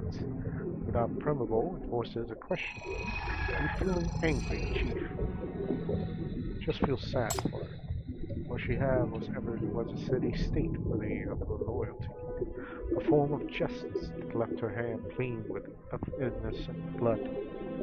Yet such ideals, in any era, remain forever out of reach. Your entire life has been spent in pursuit of the phantom. You still want to bring her back. You cannot stand by and let the mania consume her entirely. But before that, you must know the full truth. You deserve the right to choose your own fate. To grant her that, you need to visit a certain place. Ooh, where are we now? Strolls accompanies you into the archives, taking the lead through the labyrinths of shelves. You have full access to all materials here, Chief. Please inform me which specific file you wish to retrieve. Help me locate the information on the Metropol's Operation Raiden of the late stages of the Independence War, with particular focus on the Severus Republic. Certainly. The documents you are required are stored in Cabinet B5, page 22 at G311. Following Stroll's guidance, you pull a pile of yellow badged pages from its rest.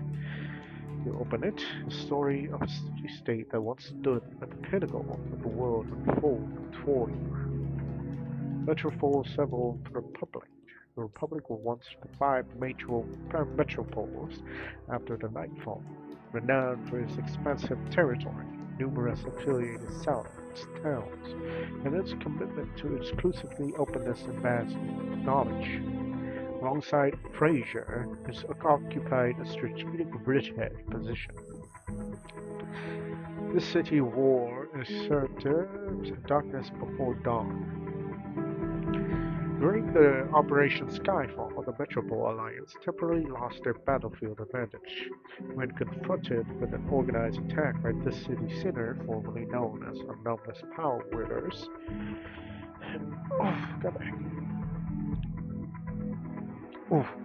In a desperate gambit, the Alliance devised Operation Raider, popularly described as a strategy to achieve lightning strike through flexible troop deployments using disaster-resistant COVID communication. However, in autumn of Nightfall 71, the operation was forcefully suspended following the disappearance of its key technology, Monolith, and its developer. However, Fractal Archive released by Fraser after the war revealed that its true objective of the so-called Operation Raider was to deploy an array of nuclear weapons, with expected impact zone covering a vast area of 10 kilometers wide, including this city and region east of E. White Sand. Due to the planned brutality and insanity, all operations were advanced under extreme secrecy. Many participants remained unaware of the full scope of the project they were involved. In post-war interviews, some still believe they had contributed to peace efforts for all humanity. After their defeat in the war against the city, the metropoles fell into further decline, ultimately leading their fragmentation into several republics. Having been the most deeply involved and sacrificed the most in the war, was virtually hollowed out by the conflict. It was the first to crumble following the defeat, with a half of territory annexed by Fraser and the other half lost to White Sand. As for Hilda herself, she endured extensive interrogation after her capture, yet she never disclosed even the slightest piece of intelligence. Eventually, she attempted to raise her own consciousness using mania, which led to her being forcibly placed in suspended animation, remained in restricted areas for a decade. Pitiful, tragic woman, remained completely unaware that her homeland was destroyed long ago.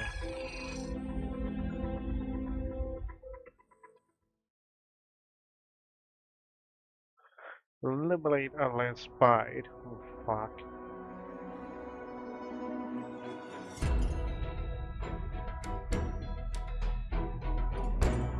Ooh. Is there more? Ooh, there is. Oh, let's finish this off, shall we?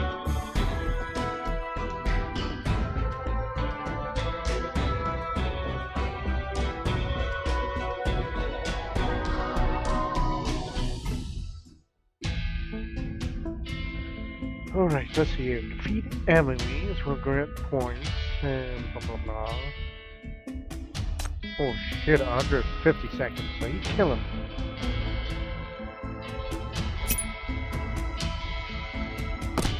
This line, you'll go there. You'll go here, you'll go here, yada yada. And go ahead, yeah.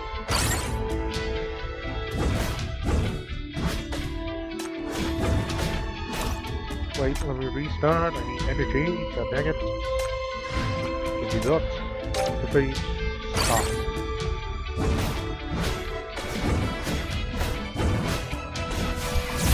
Oh, we're good.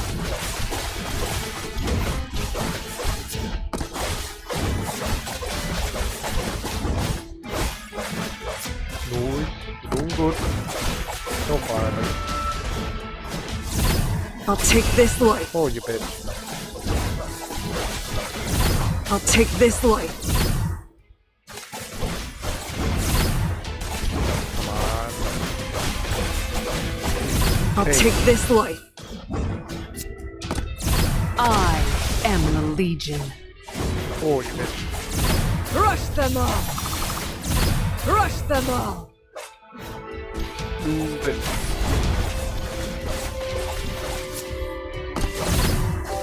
Crush them all!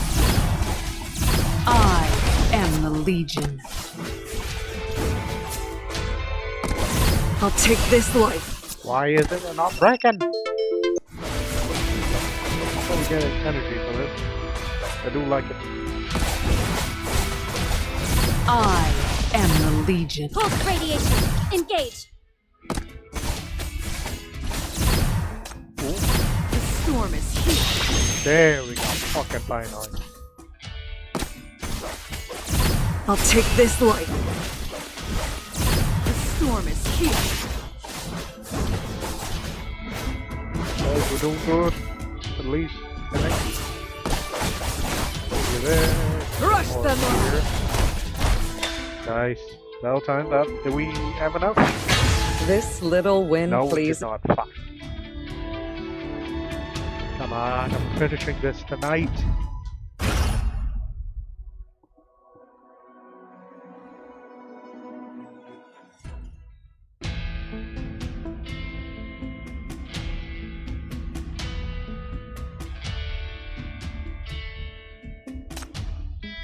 Alright, let's see here. Okay, put it here. Issue here. Here. Either you go up there. Angel, yeah. Oh hey, it does take nice.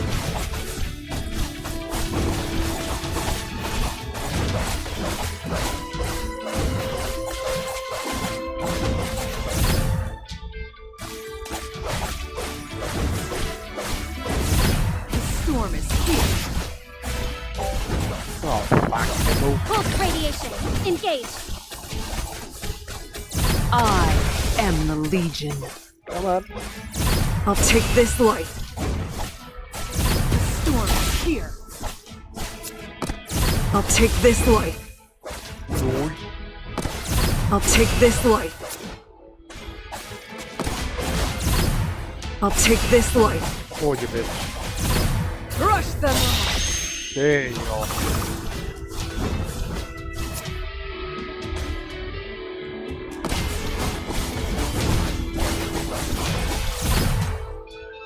I'll take this life. There we go.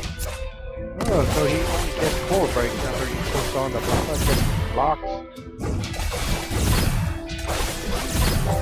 Not you.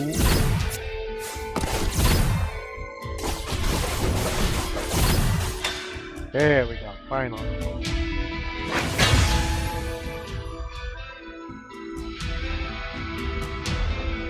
Order completed.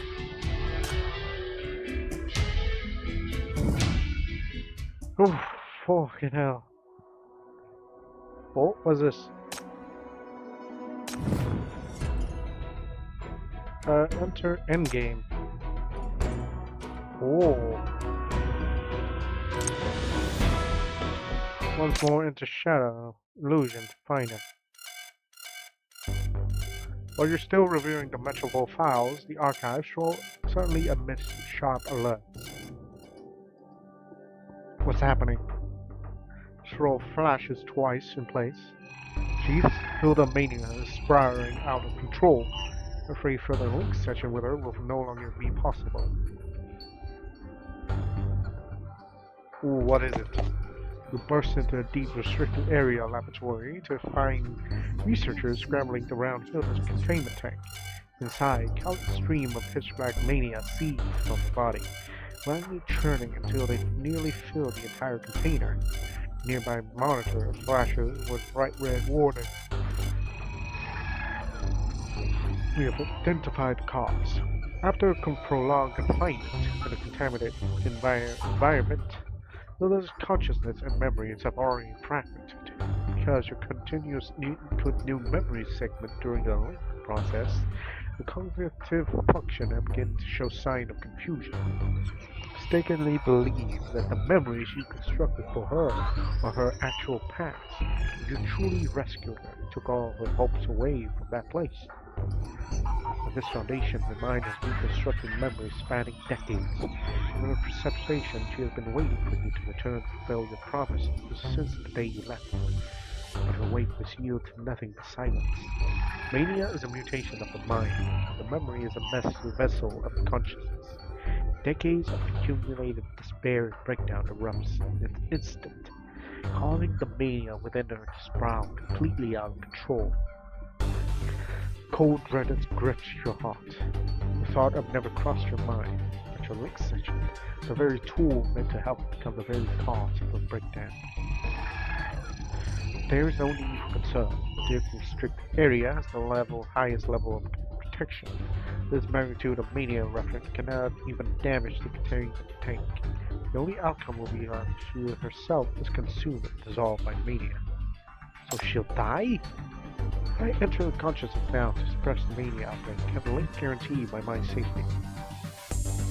Stroll remains silent for a long moment. You'll limit the duration, yes, it's possible. I would not recommend exceeding 45 minutes. That's enough. Approach the link device.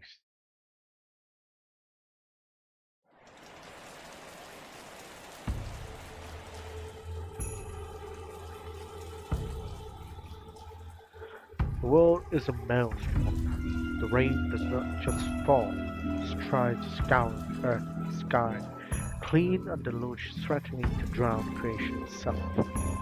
Through the pitch-black curtain, the silhouette of the once grand architect twists and writhes, morphing into the skeletal remains of a dying leviathan. The air is thick with contamination. Each breath is struggling. A deep bone-chilling cold seeps into you. All around, countless chaotic phantoms drift freely, wailing under the media influence as if they were true masters here.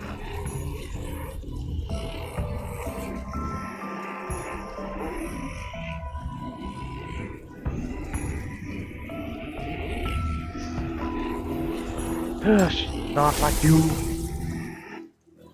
Her shackles flare with sudden crimson light.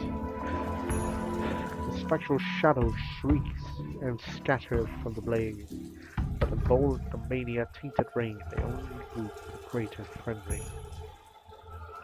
Among the horde, a few familiar faces, manifest shame melody. The features melted into the sea of unidentifiable visage, twisting into grotesque masks chased with cursed words, rampaging and tearing the world asunder. That mania, accumulating over decades, is eagerly to claim its final trophy. But you search as frantically for a final tiny piece of consciousness. Now you know what you've done. Through the oppressive darkness, a faint point of light shimmers within his being, guiding your path forward just as it did before. You stumble forward, assailed by twisted phantoms and the deafening echoes of their curses. Each step is a battle, your step dragging as if through a swamp of congealed shadows. The shadow senses your purpose, chorus of peace and shrieks erupt as they swarm, tide and vengeance and fear. You unleash your shadows, driving back the grasping darkness, but with a sickening pull, wrench your leg from the vicious mania mire. Every inch forward is a desperate victory. Slowly the ground firm beneath your feet, the oppressive weight of decay and madness begins to lift. Ahead in the gloom, figures move back to you, then distant silhouette marching steadily onwards. Quicken your pace, spark of hope igniting within you. Glowing speck of consciousness trembles ever so slightly in the darkness. You reach out, your fingers nearly brushing her fading silhouette.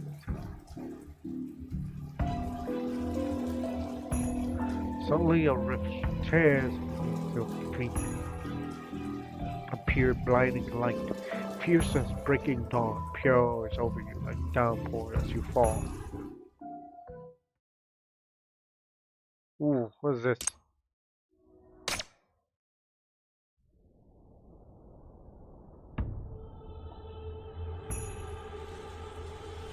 Then your eye snaps open.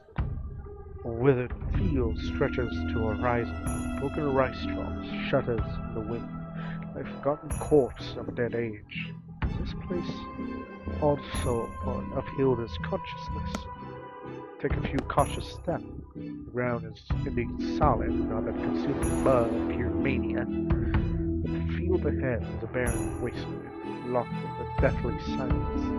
The soil is a green amalgamation of pitch-black gravel and pale ash, like a grave of countless souls, and all is glistening with ominous dark light. This is a dead land, incapable of sustaining any life. A deep sense of foreboding tightens your chest as your eyes sweep the horizon. A thunderous roar tears through the wind. Open your eyes! Look!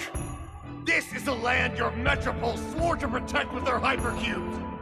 Look at it! Where are they? Where's our protection now? On a nearby clearing, a grotesque assembly of spectral figures has gathered.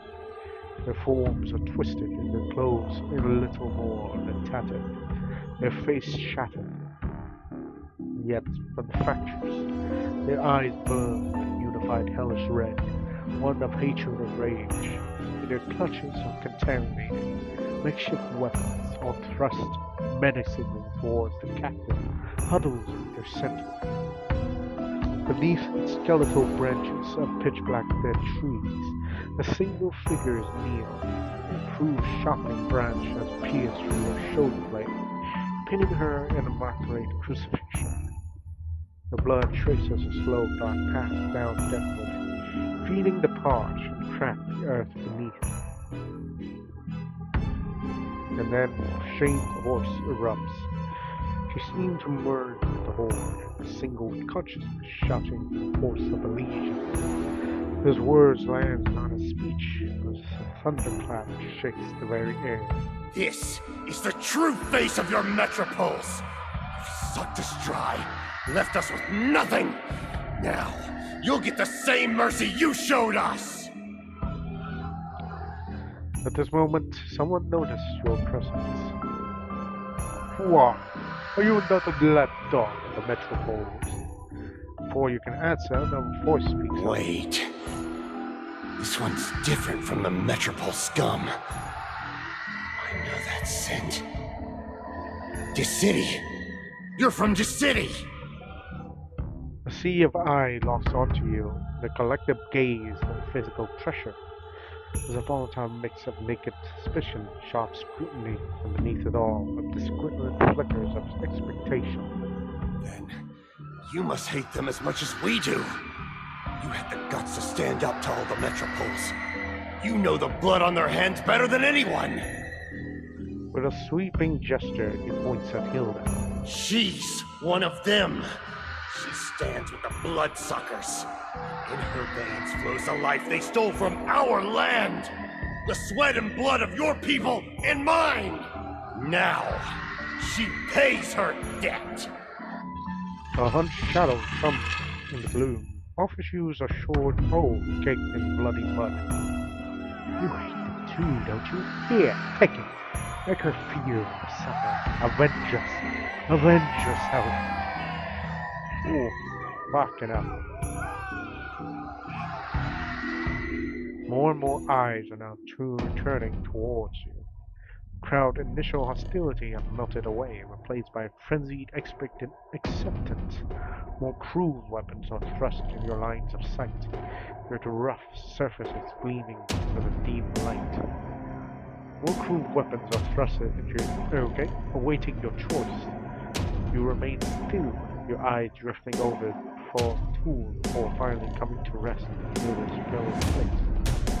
He feels the weight of your gaze. Your previous unfocused eyes struggle to find yours, holding their concentration to a single lucid moment. In them, you see no fear, beneath it all, calm and folding borders on relief. In a silent plea, Now it's clear she was spoken out loud. This is what I deserve. Please go ahead. What are you waiting for? Don't hate her. Hate her! Hate her like we do! Let it out! Every voice, every gaze crushing down upon her. The coppery stench of blood, the venom of their accusation, shadow contorting into demons. All conversion, forcing the choice. You join this tide of hatred, or refuse, of course. Take a step back and shake your head. Understand your pain. I respect your anger, but I will not be controlled by hatred. The frenzied shouting cuts off abruptly, leaving a silence so profound that it grips your heart. In the void, the spectral figure fixes you with a glare, their eyes burning with cold fury. So you stand with her? You would protect one of them against us? His voice distorts into a monstrous howl, a signal that sends him and demonic shadows at his back charging forward in a blind rage, armed with whatever they could see. The shackles manage to stop the first wave closing in on you, yet they only serve intimidation, a genuine threat. You cannot bring yourself to attack these people. After the horrors they have endured, it was right that you had to judge their rage. Their hatred is a pain you have no right to punish. But your mercy is a fuel to their fury. More shadows swarm forth this time. The weapon they raise glint with cold murderous intent.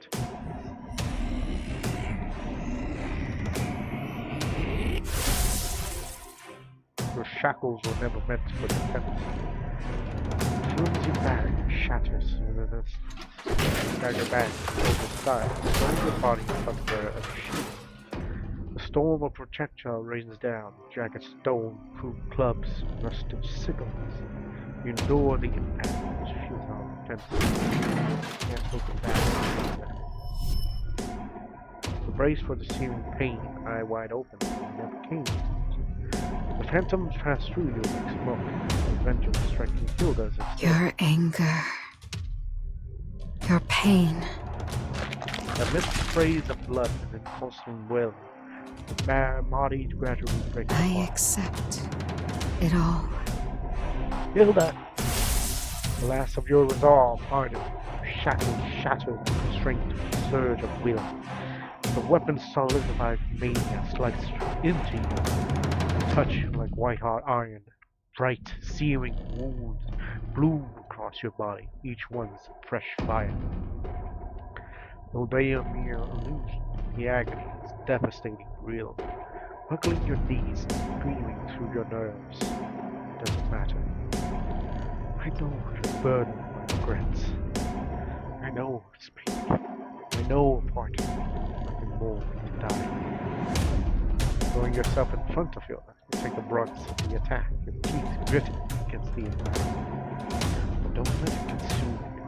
Let me bear this with you. You came back from so you can live on. Live on? Do I deserve to live on? The moment of her eyes is yours, howling mania resides like a dying tide. Scorching air cools, soothed by a sudden downpour. Firm moisture blurs your vision.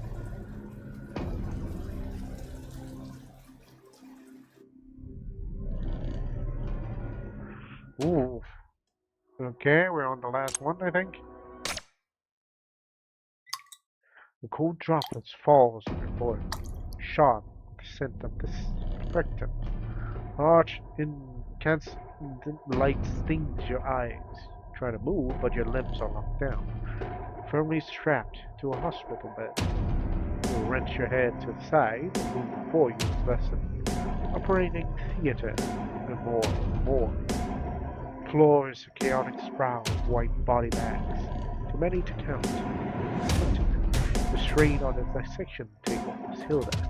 She's surrounded by specters, forms, and nameless things.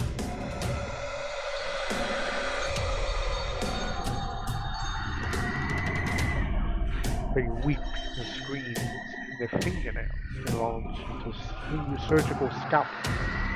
They shred everything around, and even turn on themselves each other, gouging out organs, trading hearts for hearts and blood for blood, only to reassemble in an instant, perpetual self-inflicted hell. Feel that not a single part remained intact. Then you see her, Elaine's face with the chaos.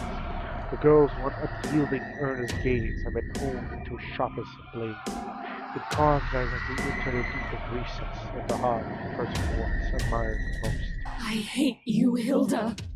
I hate you for making us believe. I followed you. I admired you. I swore I would dedicate my life to the city-state. Just like you. And now you tell us it was all wrong? That the metropoles are corrupt? That my loyalty was pledged to evil? That it was all meaningless? You built the foundation of our faith, and now you want to shatter it with your own hands? Don't you dare!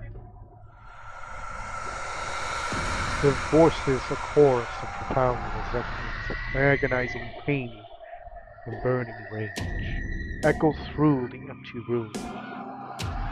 They surge towards you in a snarling wave, pushing your bed until it's jarred to halt beside the cold dissection table. Calls and sharp, gleaming points accusingly at you, while their burning gaze turns to interrogate the silent Hilda.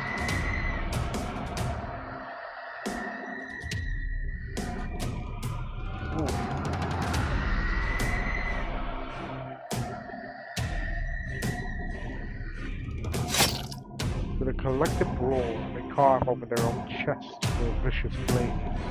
They tear out the deceived hearts and pull towards the still beating organ at you and Hilda. Look at our hearts. You defiled them. You betrayed us. Shaveless, bloody masks slam into you, bursting apart, splattering your bodies with pitch-black mania. The corrupting energy immediately seeps into your skin like a cold invasive poison. You stand transfixed before these young, blindly devoted souls. They only live to convince of the wretched past, sacrificing themselves for the glory of the metropoles, only to have their conditions shattered to death. Now, in a final futile gesture, they carve out their own hearts, seeking answers they can no longer hold. They advance, a halting procession. In the one hand, they hold their bleeding hearts, like sacred offerings. In the other, they level their blades squarely at Hilda's chest. Oof. Stop them, of course. Light erupts from shackles, shattering the ghost's blades. Spectral bonds dissolve. You're free. Without second thought, roll forward, surge. Sharp burning pain reminds you that a few blades found their marks in mania already seeping into the shallow cuts. Ignoring the sting, Lean lunges towards Hilda to sever the runs. You stumble as you haul her upright to the gaze remains locked in the enraged ghost. They scream, her hair half away, but the shackles like hold them at bay. The blinding barrier against their fury. Come with me. Let's get out of here first. Seize her wrist, pull her forward to the exit, not giving her a moment to protest. Ooh, where are we now? Erratic light strobes throughout the corridors, casting the pursued ghosts like a jerk. Nightmare tabulous? Okay, what the fuck is these words? Their furious shrieks hammers on her back. To pull Hilda along, feeling her staggering as she struggles to keep pace. But she never lets go. The serious mania traces on your bodies, left by the ghost touching them. Continue to crawl over the skin like spreading stains. Where are we going? Do not have an answer to something. Anywhere is better than staying there to die. Don't you want to take a look at my heart? What kind of person I truly am? Whether this is a trap or genuine honesty, Don't you want to know? You will tell me when you're ready. Some truths don't need to lay bare to be understood. I told you before, I'm not the kind of interrogator who's uncover every truth at any cost. I believe in you. With a footstep falter, a flicker of uncertainty passed through her eyes. You tighten your grip on her hand.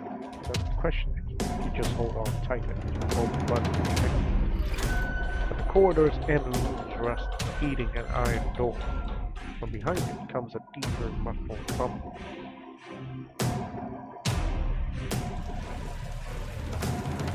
You shove the door open and the world dissolves. The howling wind, stinging ice cold rain slams into you. The corridors vanish. The ghostly wails are snatched away into silence. The warmth of Hilda's hands and yours is gone. You've disappeared without a trace. There's nothing left but you, the cold, pitch-black rain falling on your face. Oof, fuck. I hope these are not bad endings.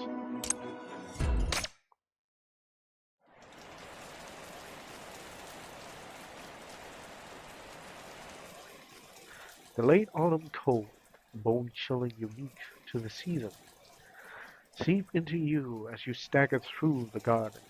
Icy rain needles through the crumbling dome. Above, every step is a battle against your own failing body. The maniac corruption is a persistent venom in your vein, gnawing at the edge of your mind, yet a pull stronger than the fatigue draws you forward. You feel it, getting close to the heart of this place, closer to Hilda. The only hope both you and Hilda can hold on, just a little longer. In the depths of the garden, the outlines of a dilapidated lecture hall materialize. Moss creeps over stone steps like a green shroud, and the heavy door stands half open, as if waiting for your arrival.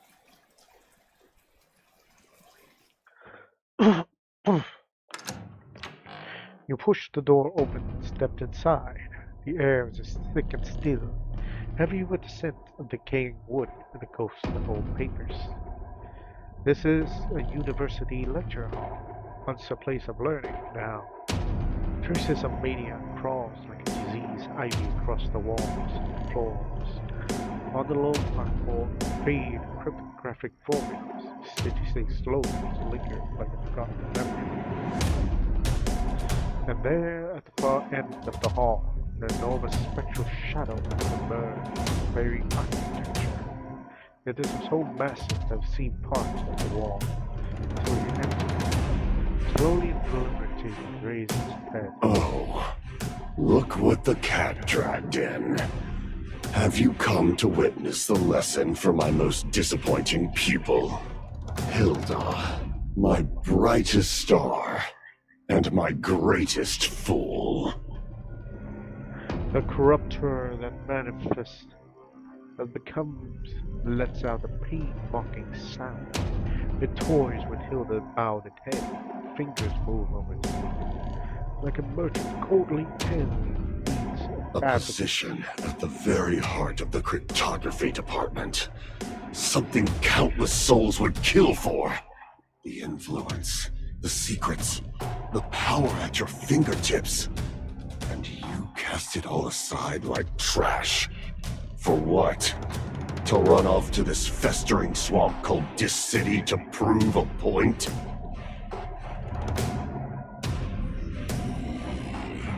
foolish, utterly completely foolish. Shortened whispers slither through the air, each one near feeling like an ice-cold abacus, being clicking against another. Was it the investigation that spooked you? Or was it the shame of your traitorous parents? A harsh grating sneers and escapes it. Its fingers dig into Hilda's skull as it forces her head down, slamming her fork against the stone table again and again. She takes the abuse like a dog, her body limp, offering not even a flicker of resistance. An interrogation is a cost of doing business. A compromised identity is a manageable risk. Everyone in this game has skeletons. Every successful spy keeps a set of false ledgers. Did you truly believe you could walk this path and keep your hands perfectly clean? With a furious roar, straightening its decaying body, its rotting arm flies wide in a grotesque, exaggerated gesture of utter incomprehension. They just dangled a few doubts to shake your precious faith. And you reacted like a scolded... So desperate to prove you're still the teacher's pet. Ideals and loyalty are worthless currency. Yet you cling to them, willing to be someone's loyal hound, staking your entire being on a lost cause. You have no conception of the machine you serve. All that brilliant talent wasted on solving the wrong equations. The greatest tragedy isn't weakness, but unshakable conviction in the wrong place. Your resolve is your folly. Your talent, your original sin. It spreads its arm wide as if welcoming this hopeless conclusion. With a stomp, the floor explodes. The foul maniac takes the sludge bolted upwards toward the cracks, revealing a gaping maw that leads to the abyss itself. From that void, this ghostly shadow surges forth, a hound, singular purpose, twisting and coiling around Hilda's body. Admit it, this path is never for you. Your very existence is an error. Your failure is preordained. You deserve to settle the death for your misguided life. The world gives way, the ground shatters, and the two of you teeters on the edge of the abyss. Forever. I don't calculate the crumbling rifts underfoot or threaten memories of death. You simply run from her. The moment your finger close around Hilda's ice-cold sleeve, like grasping the truth you always know. The wrist is terrifying thing. A brittle twig in your grip. You're afraid it will turn to dust if you hold any tighter. No, this is all the very existence of the one thing, praying at the edge, ready to dissipate into the cheered air. Let go. She chooses back. She belongs here. She belongs to me. Ghostly shadow shrieks in a greater frenzy. The rifts yawn wider. A monstrous force pulls a riptide of darkness, trying to claim both of your souls. She cannot escape. She is a failure. Her destiny is to die here. She is mine. This is her choice too. You left her behind once. Don't offer hollow hope now. All she desires is me. Only death.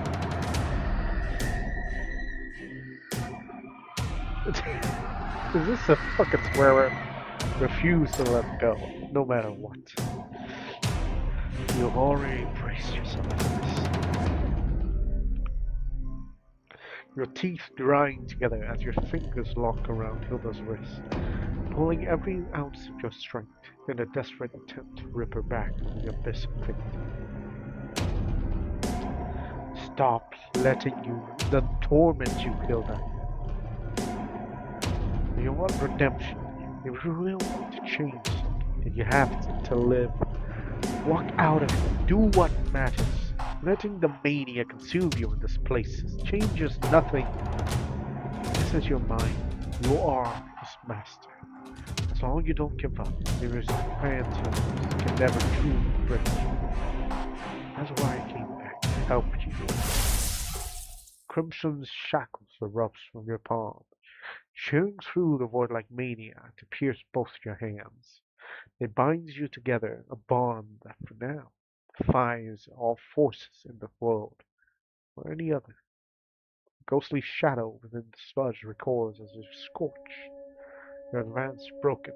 Now they can only writhe at a distance, their form twisting with helpless mournful wails. So this is your shackles. She lifts her head, faint smile gracing her features. Her voice distant as an echo, carrying not just relief, but fragile note of joy. You really weren't lying. The roar of mania fades, coming home and muffled, suppressed by immense unseen force.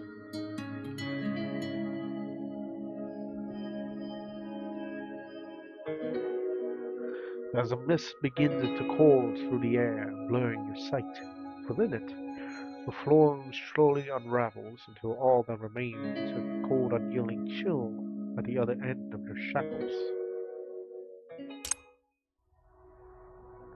Oh. The illusion is gone completely. The other stands before you once more.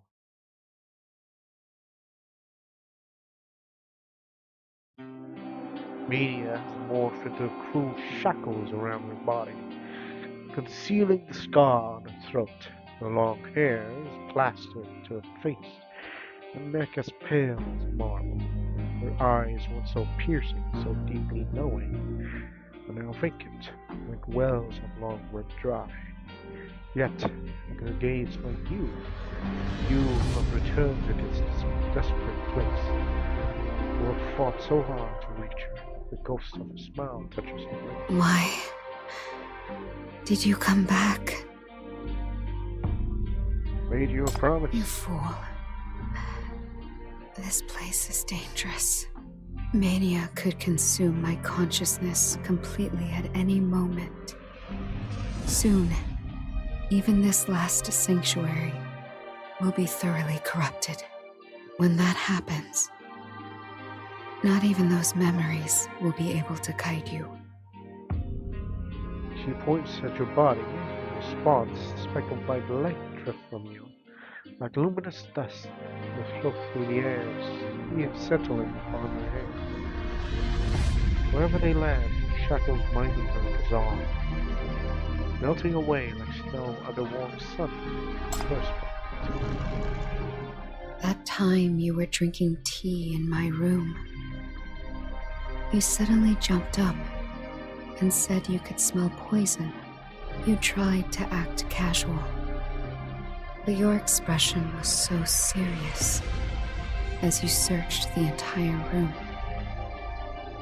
And you actually found it. You saved my life. And yet, I still doubted you. second fragment. When I received that letter from the Metropoles, you discovered I had been using you, testing you. You said we were just two tools, thrown together by circumstance, walking different paths, yet choosing to stay. I felt truly grateful. Third fragment. And then, you used the wilderness to help us uncover the mole, the ideals of the past. They are both the key to the truth, and the witnesses to all that has happened. Fourth fragment. Then, at the very end, I entrusted everything to you. Let you leave this place, to use my corpse and the monolith to accomplish two tasks. As a result, I was tortured for years, then sealed for decades. I started out just waiting for death, but eventually, I only wanted one thing: an answer. But now that you're finally here, I find I'm no longer so fixated on that answer. I just really wanted to see you again. That's all. The hand rises, from the mire of emanation, especially towards you, painstaking touch. No matter what. Thank you. Thank you for coming back for me. Wait for a touch. Your finger trembles against her back as a scar, raw mania spiderweb across her skin. In a moment of that embrace, a whisper brushes against your ear. I gave you everything. My ideals. My trust. I waited, and you never came. I told myself you must have had your reasons. But as the years turned, that waiting festered. Mania didn't just consume me. It became me. Amelia's howl twisted within her whispers as her hand locked onto yours. Fingertips are like ice, so firm with the last lingering warmth of her affection. Now you're back. But it's too late. I don't believe you anymore. The forehead touch. This time, I will see the truth for myself. Contamination vanished, giving way to a storm of cold stream, to the rustle sway around you. Grips tighten with desperate vibes, and profound emptiness yawns open inside you. Mania sails you from the side, moving through the very being. Before your eyes, your very essence is formed, transforming you from conscious intelligence trace. They unrouse, merging the air, sucked, converting into a tide of radio waves. Using power. Raise your hands to release your shackles, a flickering red drops. Piercing through the tongue is not enough. You cannot halt this for all members break free, let you flood, strip bare, completely exposed to a ravenous power. World before you thinks away, only her voice remains. A gentle yet confused echo, resonating in the ears of your mind,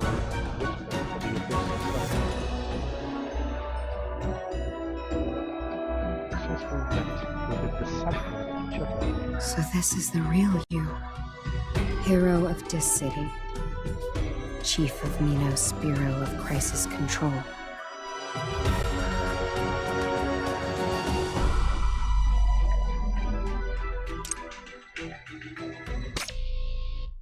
Ooh, what's now? Alarm flares throughout the laboratory deep within the restricted area. Oh, Yoda's fucking hell. Climbing two, but still within controllable range due to suppressed by the shackles. Those are manias flaring, creating a feedback loop to the chief. You know about a link. Faint and barely visible electrical currents ripples through across Charles.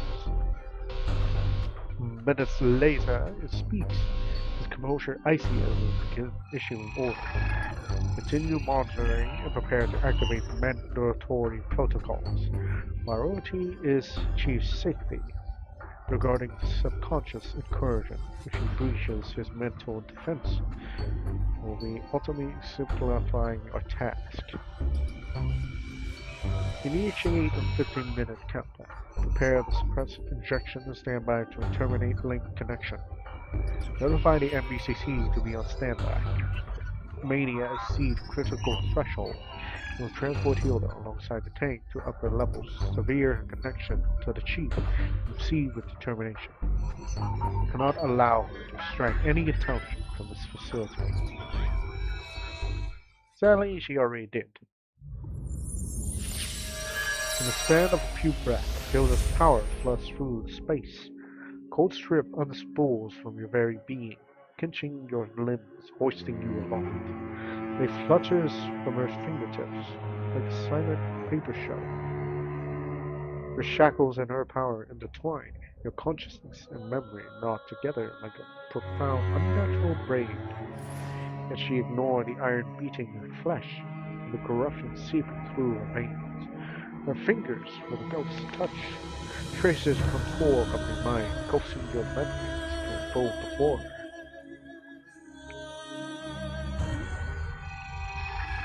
Before the shackles appear, we're like, yep, we all know about this.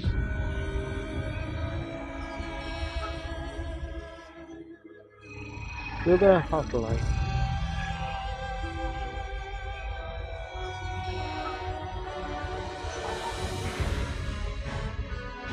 She doesn't just watch your memory, she forces you to relive them with her. Together you see Shro introducing you to Link, a collective decision to select her as a target. Your first silly determination to see your past self look up. The moment calmly conveys the message. Complete the mission.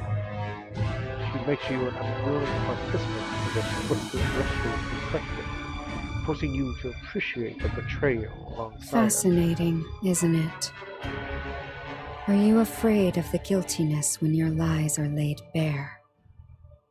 Or do you fear the truth is too cruel for me to bear? She grabs a coat strip, give it a deliberate tug, yank you closer to her. It's really not difficult to accept. You are this city's hero. I am a Metropole spy. We were destined to stand on opposing sides. You played your part perfectly. Made me dance in the palm of your hand. I thought you were my only hope. I entrusted you with everything. The monolith, the correction of my mistakes. Oh, fuck. Believing you like a fool. Waiting for a miracle that would never come. Of course you would never come back. You were always this city's loyal servant. Stealing the monolith was your only objective. All that talk of correction and ideals was meaningless. The storm finally breaks in your days, anger, grief, and mockery, all crashing through at once. So why come back now? What else is left for you to take from me? Save you. I will not believe you again. Your gaze locks with yours, every word measured and sharp as a blade. The raw, near desperate intensity in her eyes beams, as the visible hands seem to clam around your throat, stealing your breath and your voice. Trying to form words, but only sounds. You still cannot control your tells. I am perfectly fine now. So why do you look at me with such pity? What are you hiding from me this time? You instinctively recoil, but she faster. Her hand darts out. Her fingers form as she grabs your chin, holding you in place. We have all the time in the world. I will use my power to strip your secrets away, layer by layer, until I see what truly lies in your heart. I will not fall into your trap again. Her words are a soft whisper, but her fingers tighten like a vine.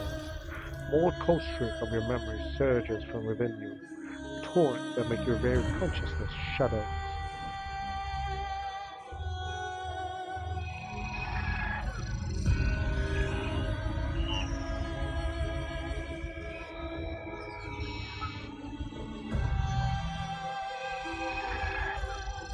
Okay.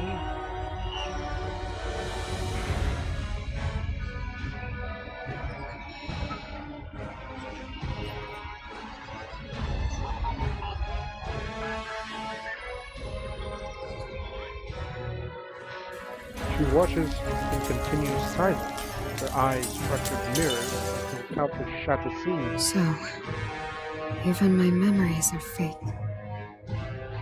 This is nothing but an illusion. A construct left by your manipulation of my mind. I was such a fool. There was no betrayal. Because the comrade I fought alongside never truly existed. What I want is... Stop torturing yourself and come with me. Mania will consume you completely. I want to get you out of here. Out? You mean to wake up? He doesn't wait for your answer. Her hand rises, her finger finds scar on her throat. Officer, do you know how I survived the torture of this city's agents? A slit throat cannot speak, so they first infused mania crystals into my body, using mutation to repair the damage. Once they were sure I wouldn't die, they began. Every form of physical and psychological torment imaginable. Thought of suicide had whispered to her countless times. Oblivion promised the mercy this endless torture would not. Yet she endured, faint hope of waiting until it was coming. Forced to bear the unbearable, yet she could not let them defile her. Not let them plunder the things she held dear. The memories of her parents, the echoes of her ideal, the last fragile hopes. But the outside world did not trust her, her mind and body were not the torture ground. Never more absolute in flames. Use fate. Command silence free. A final act of will from a voice that had been stolen. Oh. And with that, she severed her final tether to the world. With a self-annihilation resolve, she extended an invitation to the darkness she had long held at bay. At the word, her consciousness did not fall. The willing stepped into the abyss of mania was no more. I will not fall into this city's hands again. The words are laced with an unescapable madness. You are far too valuable to this city. Losing you would be like losing an army. So, they will not risk harming you to stop me. The overflowing mania will destroy this entire restricted area, and you will awaken with me. As she speaks, she tightens her grip to the gold strip. A jolt of electricity instantly sears through your I body. just want to leave. Link will let them see what you are experiencing. Let them watch and listen, and consider my proposal. The gaze on her is stark silent and dread, her teeth gritted. In her ashen red eyes, you see no hope, only a staring abyss, spun from thread of ruin deep in the bowels of such. If we did manage to escape the city, where would we go? I will return to Surveil Republic, to finish the task once entrusted to you, the one you failed to complete. Hearing her answer, you feel nothing but sorrow. You choose to not fate, contaminated your own consciousness with mania, to hide information, waiting for decades in the cracks of memories. Finally captured me to break the stalemate. All this just to use me as leverage to force this city to release you, so you can return to that metropole. You know it is rotten to the core. But it is still my homeland, even if it is twisted beyond recognition, even if it is rotted to the bone. I will still reshape it. I will change it. I will save it. City-state does not change because of one person. You're facing an entire system, corruption rooted in human nature itself. You have seen it with your own eyes how they corrupt and destroy people. Yet Hilda simply shook her head. Nothing is beyond change. People are the variable that influences everything. People create systems, people become corrupt, people kill. So people must also be the ones to correct these wrongs. Precisely because it is flawed, we need determined individuals to cut out the sickness, to defend justice, not run from it. If the city-state is truly rotten, then I will cut it open and drain the poison. I now have the means. No one can hide the truth from me. I will use my power to see through everything. He roars in defiance, a desperate attempt to convince herself. But the fracture in her resolve lay bare. Instantly the template of the unrelenting rhythm that saturated space. It answers with a howl of his own, coalescing and striking her with every dimension.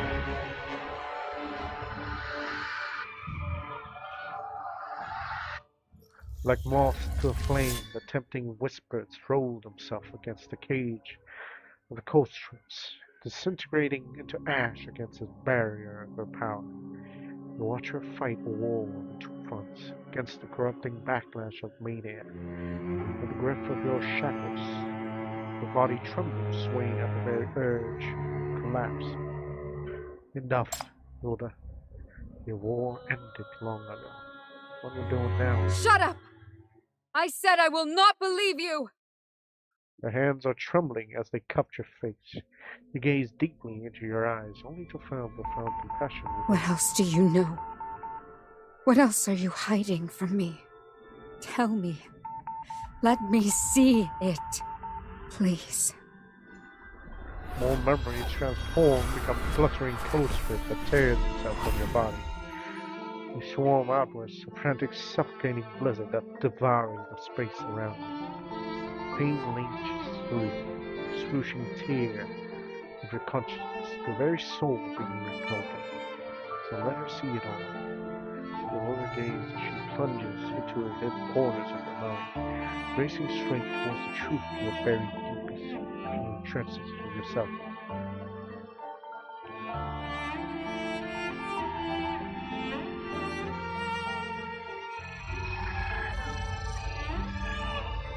After their defeat of an F-82, the Metropole made no effort to correct its course. Instead, killed evil, corruption, and eventually dropped it from within. As for Hilda herself,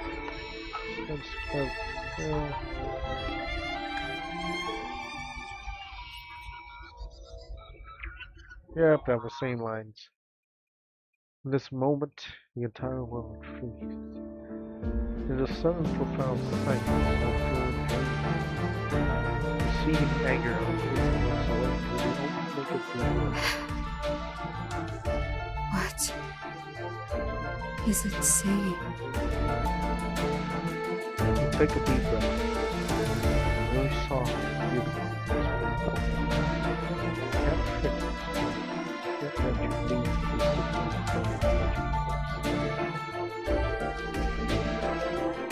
because the whole land is wanting to change and save gone decades ago.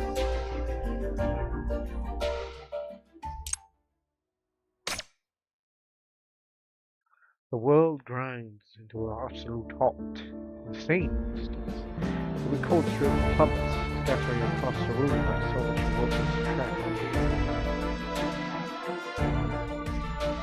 Seizing opportunity, chaotic spectral shadow surges forward. They pour through the fractures with a cacophony of sharp and sword disciplines. Crushing tide slams into you with purpose.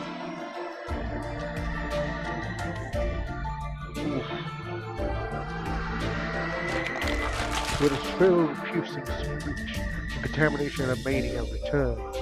His bores into her, twisting and tearing her apart from the inside. He doesn't even try to fight this time.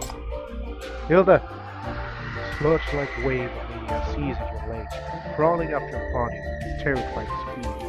You shout, swallowed by chaos, fight through, grabbing your shoulders, screaming her name, every ounce of your strength.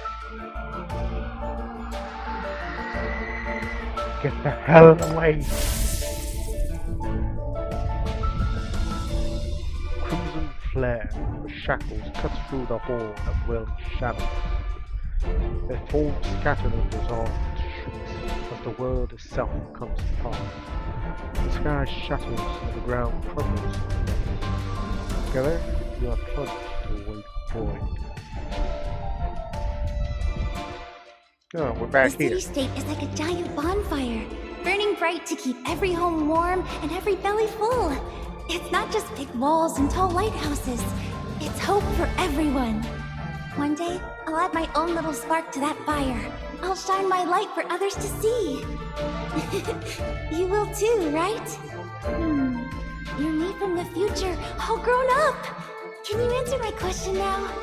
Did you become a light for everyone? Did you make other people's lives brighter?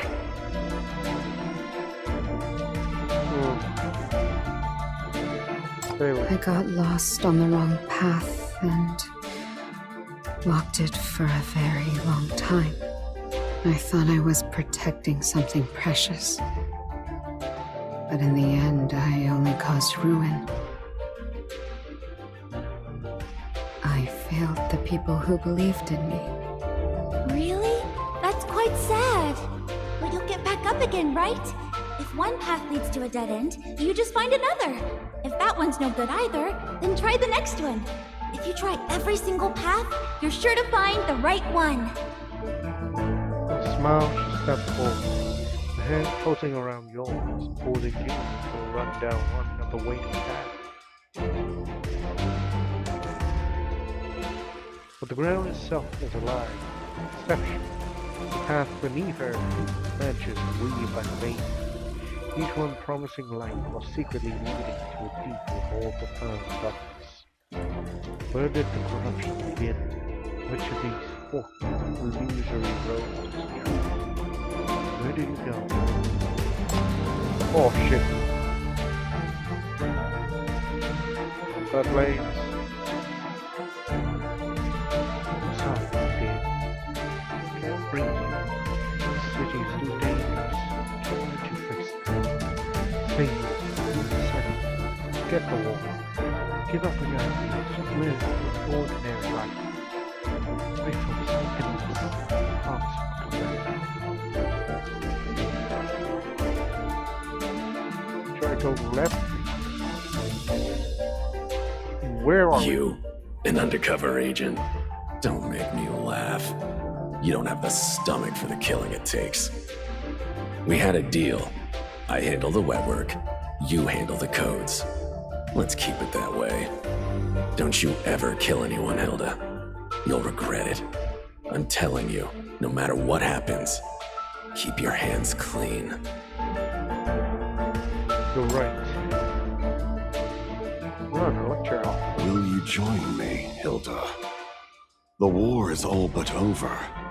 The Metropole's defeat is inevitable. My allegiance to Frazier was never about loyalty, but utility. Self-interest is the only constant.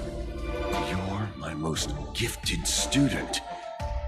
You could have access to far more intelligence than you do now. You could be shaping policy from the top, not wasting your talent in this grinding stalemate, going down with a corpse of a city-state.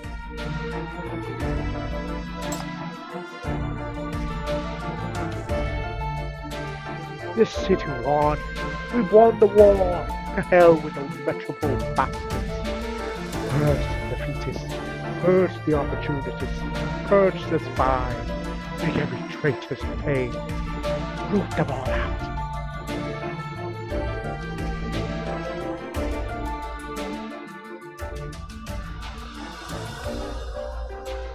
Oof.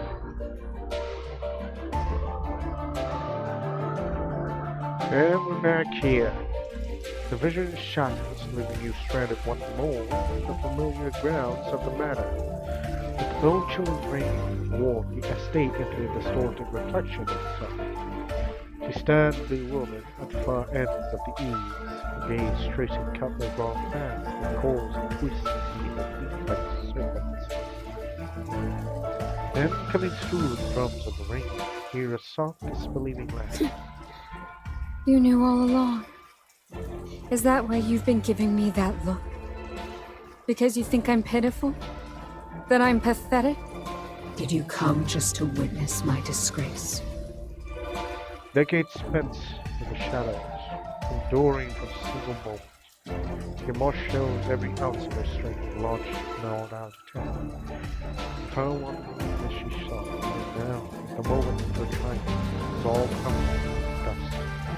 She has lost to time and to fate. The rain obscures her sight, yet cannot confirm without despair and sorrow drowning her eyes.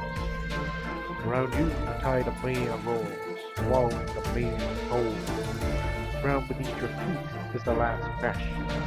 Crumbling crystal poised to lunge into the swollen swamp of the madness at any second.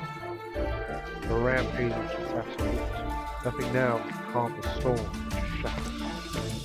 And so you step through the tempest, closing the final distance between you.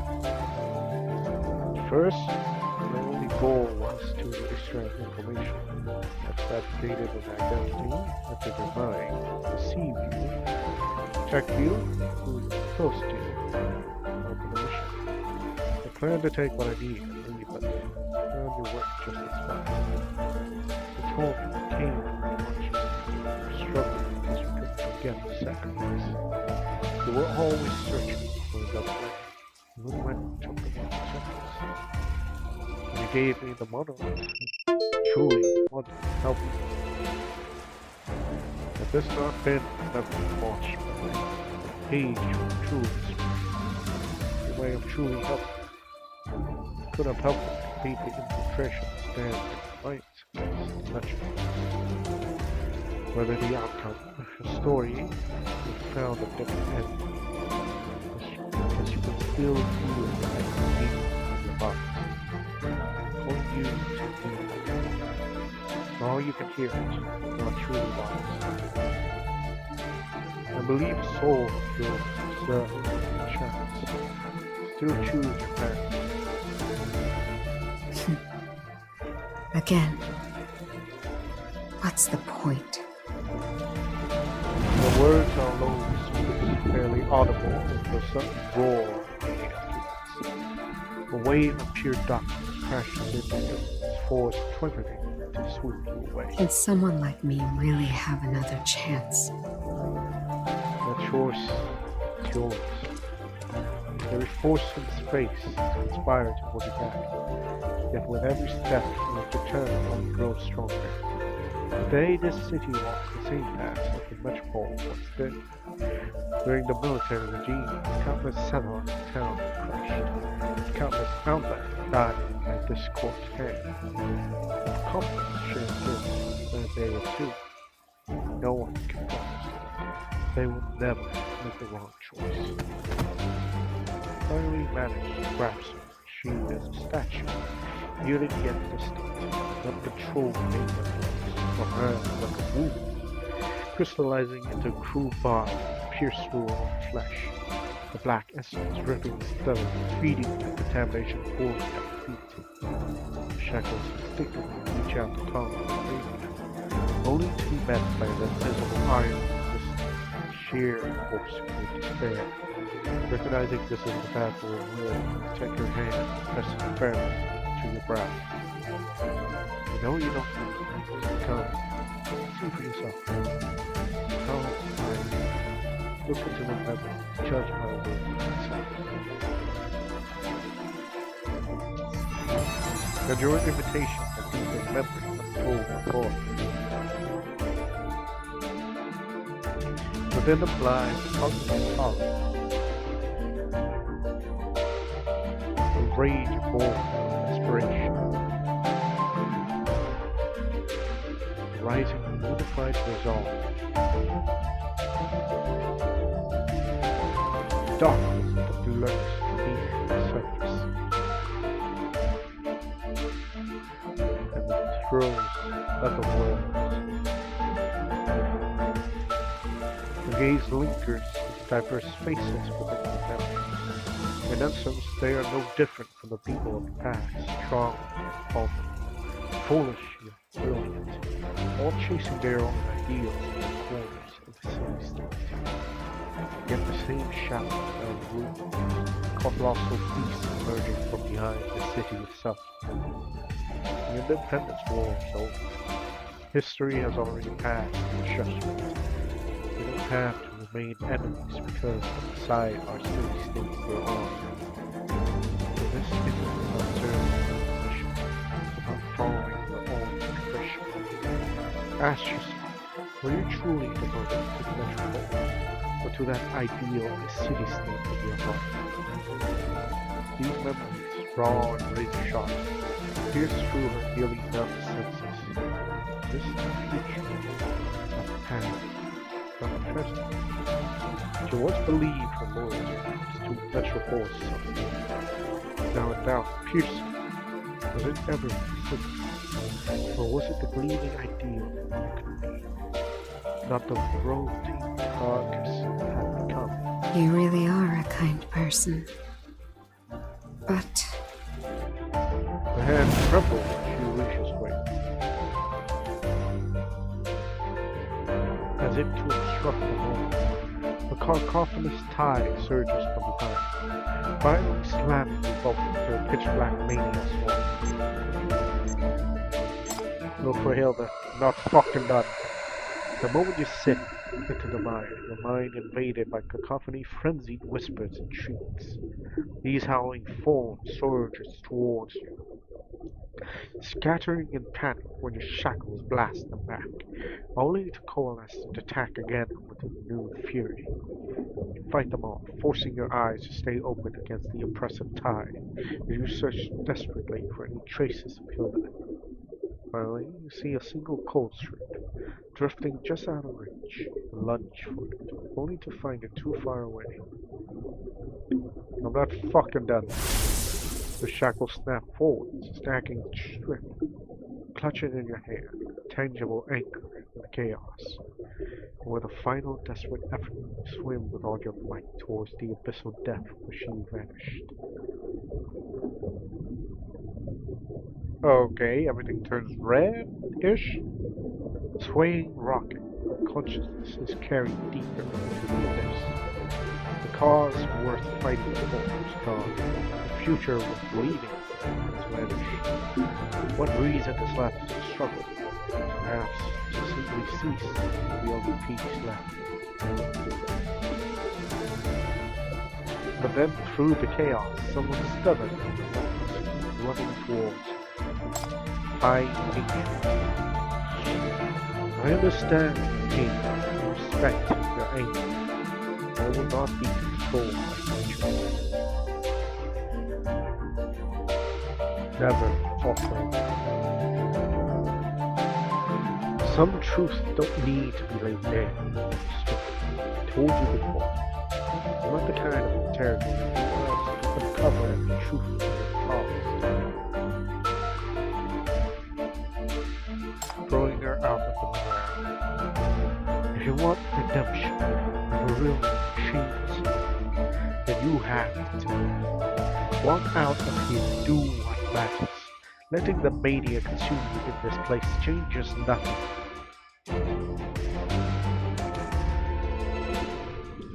You have seen through your torn heart and despair, the ugliness and wickedness, yet still he offers his hand. Those are his weapons, his future, the one he loves. Now he wishes to share that with you.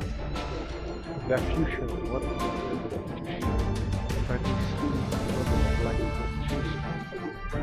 If that is so, what does it matter if this body's all in the sky, because of you? Let it burn. Even in the end, the ashes remain. Hilda! Grab onto me! Hilda! Don't let them win!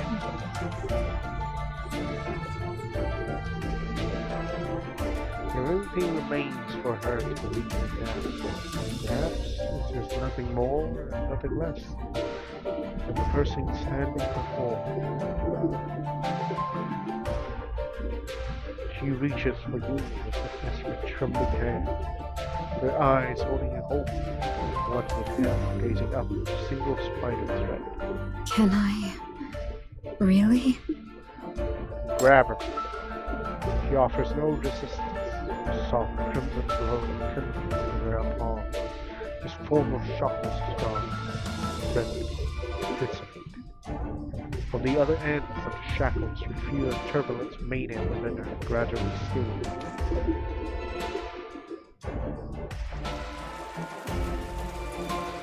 Oh, fully animated cutscene. What the? You haul yourself from the churning sludge, Hilda in your arms.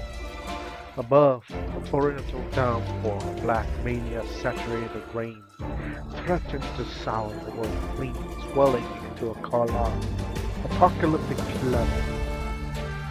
The small man stands at the last arc of his walls is already growing, being swallowed by the approaching maniac. The wood doors panels flame as a rat grows in protest, the splintering frame barely keeping you afloat in the bucket. Then the wave itself begins to change, the tide of mania coalescing into physical nightmares, howling as they rise from the depths, their voices all too clear, a cacophony of piercing whispers that claws at your mind, throbbing behind your eyes. They surge forward, tearing across the water's surface, walking atop the pitch black splashes as if the wave were solid ground. Don't even think about it. Gritting your teeth, you drag Hilda fully onto a stable platform. The door lurches violently for a heart-stopping moment. The teeth are on the brink of falling back into the abyss. Suddenly, a coaster flips out, wrapping around your torso and yank you back to rest. Return temporarily to safety. Hilda, now conscious, wipes the dripping rainwater from her eyes and binds the strip tightly around both the waist. Let me handle it. She pivots to confront the colossal wave of mania. Monsters are caught in the surge. Their snarls swallow as countless souls churn and press within mania. They merge together, coalescing into a town vaguely human form. It faces Hilda, and a massive ball splits open, revealing writhing nightmare pits filled with countless lacking tongues.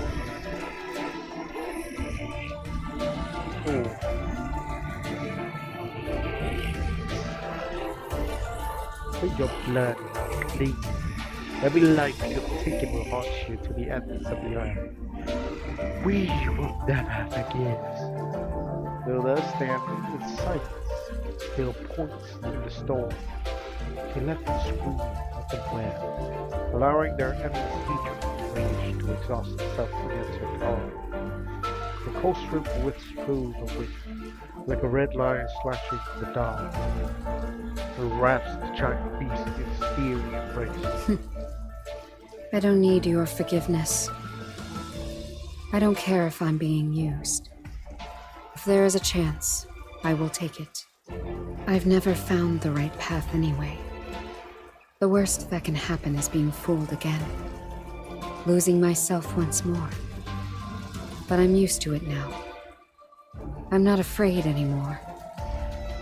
The voice cuts softly through the storm, yet is ringed with unmistakable clarity. The giant beast thrashes with renewed desperation, as if it can feel impending doom. The cold strip pulls tossed, desperate tug of war. It is a race against annihilation. Will the beast be shredded first, or will Hilda's power shatter into strain? Hilda presses her hand against the stars, ready to break her own limits. Her hand closes over hers. Don't face it, son. We made a promise to lead this quest together. A red glow erupts from your shackles, emerging with Hilda's power to form a colossal death to strike the beast, staring it completely. I want to see the new City. See the new Frasier. See what has become of my ruined homeland. I still wish to pursue that ideal. For all of us. The cold strip lashes out, carrying the faint traces of memory from the soul. The fragment flickering like dying embers before surging back into Hilda. She shudders slightly, her body jolting like a piece of driftwood struck in by a wave. I accept every one of your curses, your rage and resentment. I will carry them all. I have nothing left. Before I leave, it is fitting that you provide me with this burden to bear. I will carry the weight of the past, but I swear I will not be crushed by it again.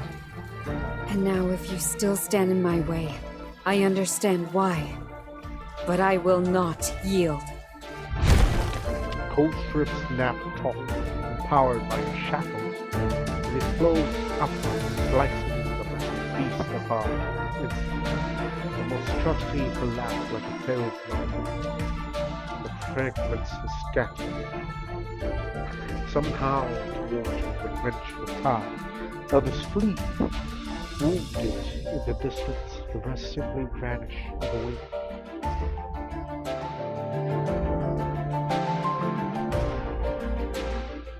Cacophony of battle dims from a roar to a whisper, from a whisper to a murmur, then into a deep, profound silence. The last few fragments stagger forth into a stubborn final charge, but the moment they touch Hilda, transform to a harmless mote of flowing light, extinguished against her unwavering presence. The sky clears at last. Strength utterly spent, both of you collapsed to the ground, unable to stand. Hilda tilts her face towards the sun. A stranger, after so long, light filters through the dissipating clouds, warm and gentle on her skin. It was always raining at the manor. I'd nearly forgotten what a clear sky looked like. So, when it clears, the clouds do part. Sunlight pierces the dark veil, bathing the rain-soaked room in a soft golden glow. The distant sea grows still, the surface calm, as if the raging maniacs never did. No, some trace remains. Your gaze falls to your hand, still bounded by the coastline. Quietly, she loosens the knots.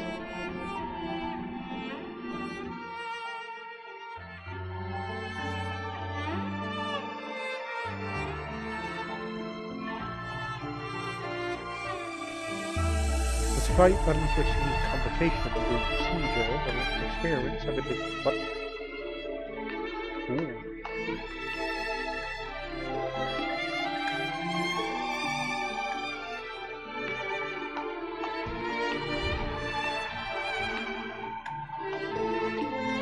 I cannot read this as fast, so that's gonna be a little... Oh shit.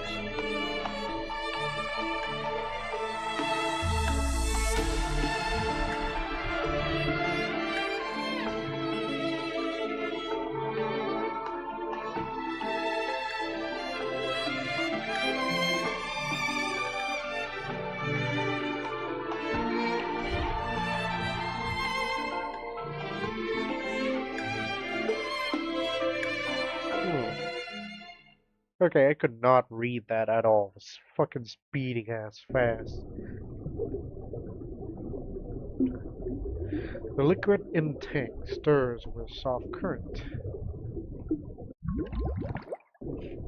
She opened her eyes and her tender gaze finds yours. The sound trapped by barrier between them. She raises her hand, fingertip pressed against the glass, begins to move, tracing the familiar patterns of the tone she was touching. Good morning. For you, the sky is always the wilderness.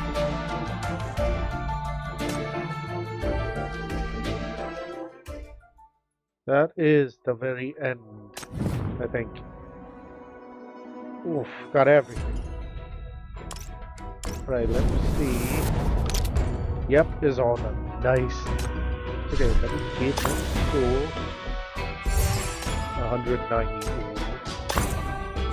Fuck, barely enough. Onward blow. What the fuck is this? Clear umber area. That's going to be hard. Okay, let me check back in here. I got like one play. This thing ending in like 4 hours. Okay, 5 these. Fuck. Okay, I buy as much of this. I got like 88, so buy all this. And that's all I can fucking afford. Fuck. Didn't Right, expect let me you see. here. New orders? Oh, I'm 70 away. Fuck. Come on. Be enough, please. Oh, so much. 2 more levels. 2 I'll more go levels. prepare the camp.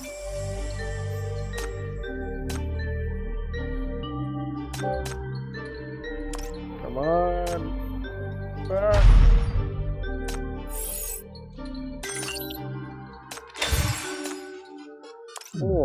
Oh, but still, we have can finish that at least. Oh my lord.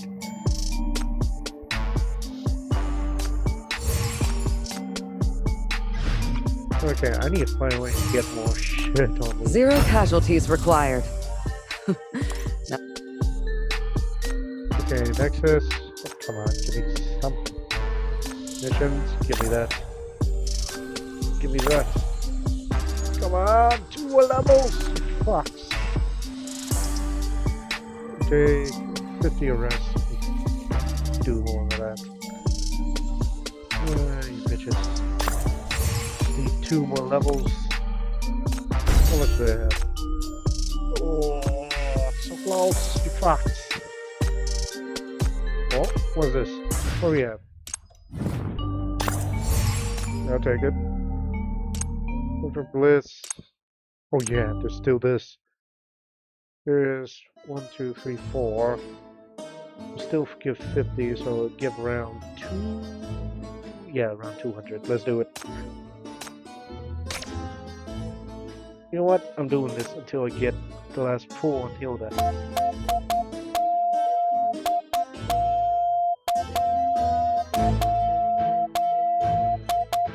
Don't worry, after this, I'm gonna add 3 instead of continue going. Of course, after we get Hilda, of course.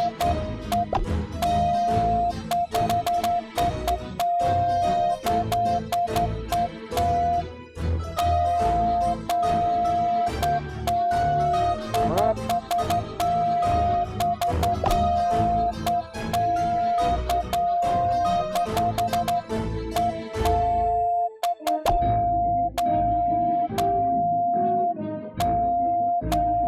Getting close.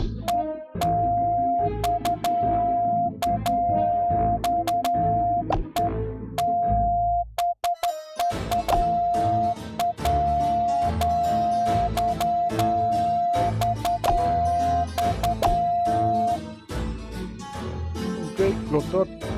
Give me my half cubes. Now we're at 130.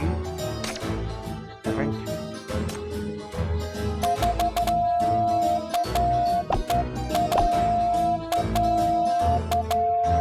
Come on.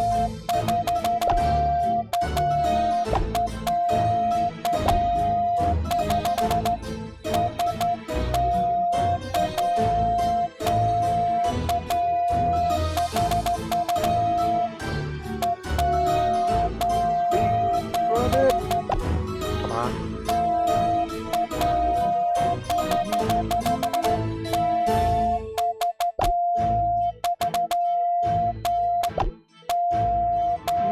Come on. Come on. We're getting close.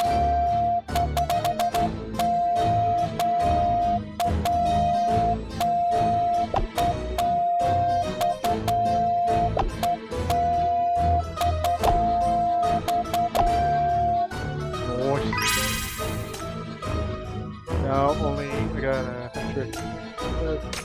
Fuck it. Enough counting. We need to finish this quick.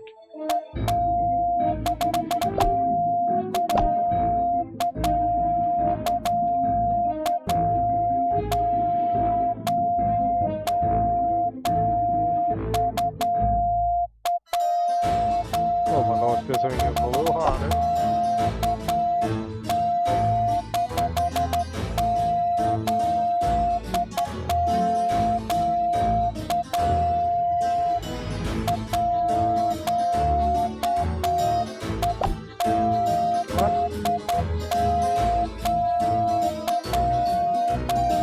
If I don't get her after this guarantee, I'm gonna be pissed.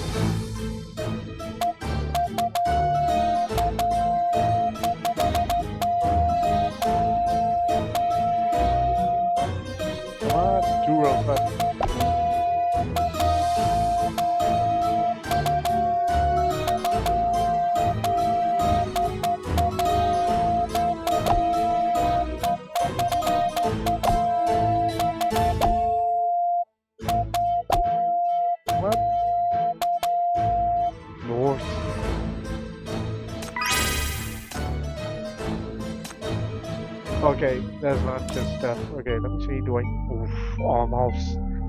I need just 40 more. Wait. Wait. I have some unclaims. Is enough. Is enough.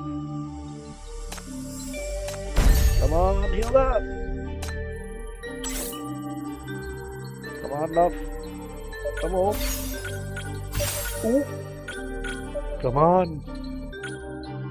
Let it be healed up, please. Green Labyrinth at your service. Crimson full moon rises. That's not healed up. Oh, You used the oh, you bitch. Oh, you fucking bitch. Well, that was fuck.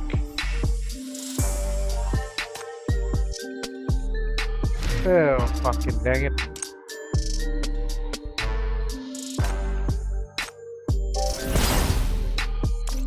Okay, unless she becomes like a regular character, if not, I'm gonna be very pissed. Very, very pissed. Yeah, let me check. There was a new character, I think. Around here somewhere. Who was it?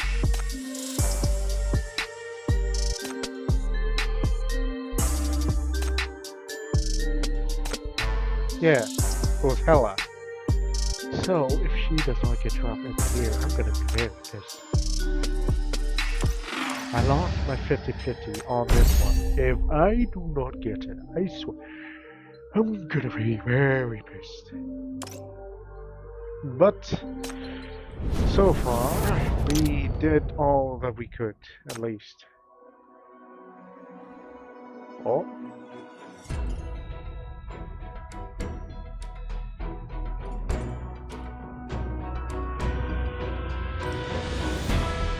Ooh, okay. Vacation.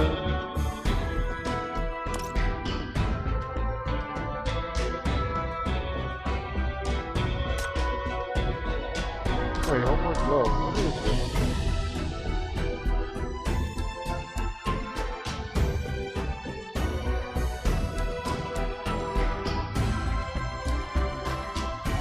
What? What? Is this it? Oh.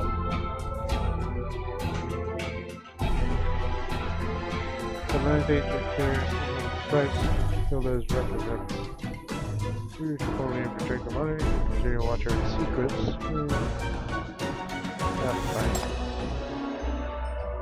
Treat professor, you receive their updates.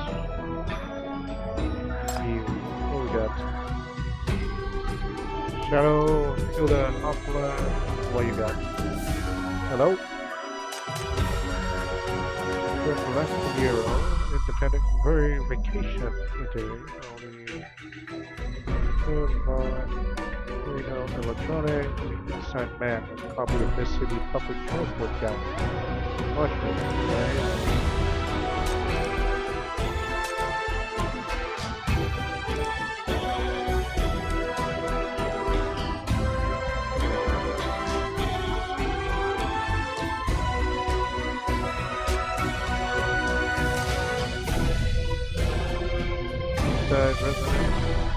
Really? You have the fucking investigation this black shop? Oh, you fucking crazy bastard.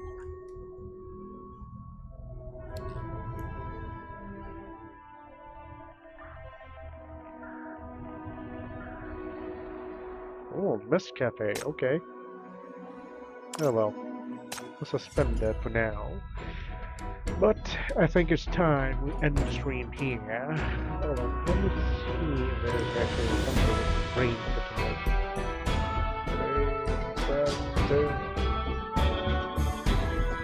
Let Twitch fail me again on this one. I'm gonna be very pissed. Okay, it's still showing. Good.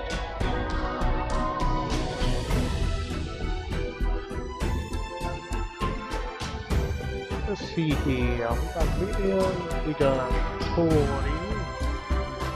we got 30 on tolerance, we got 2 on Renbeard. Oh yeah, there's Hightail, or like Minecraft 2 now, but more like on Hytales. A little knock on Hypixel, I'm guessing? Who knows? Still, it's quite nice. Ooh, Autumn's on.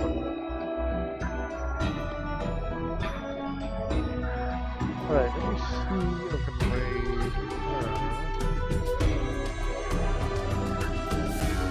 Let me try. Come on, with the slashes.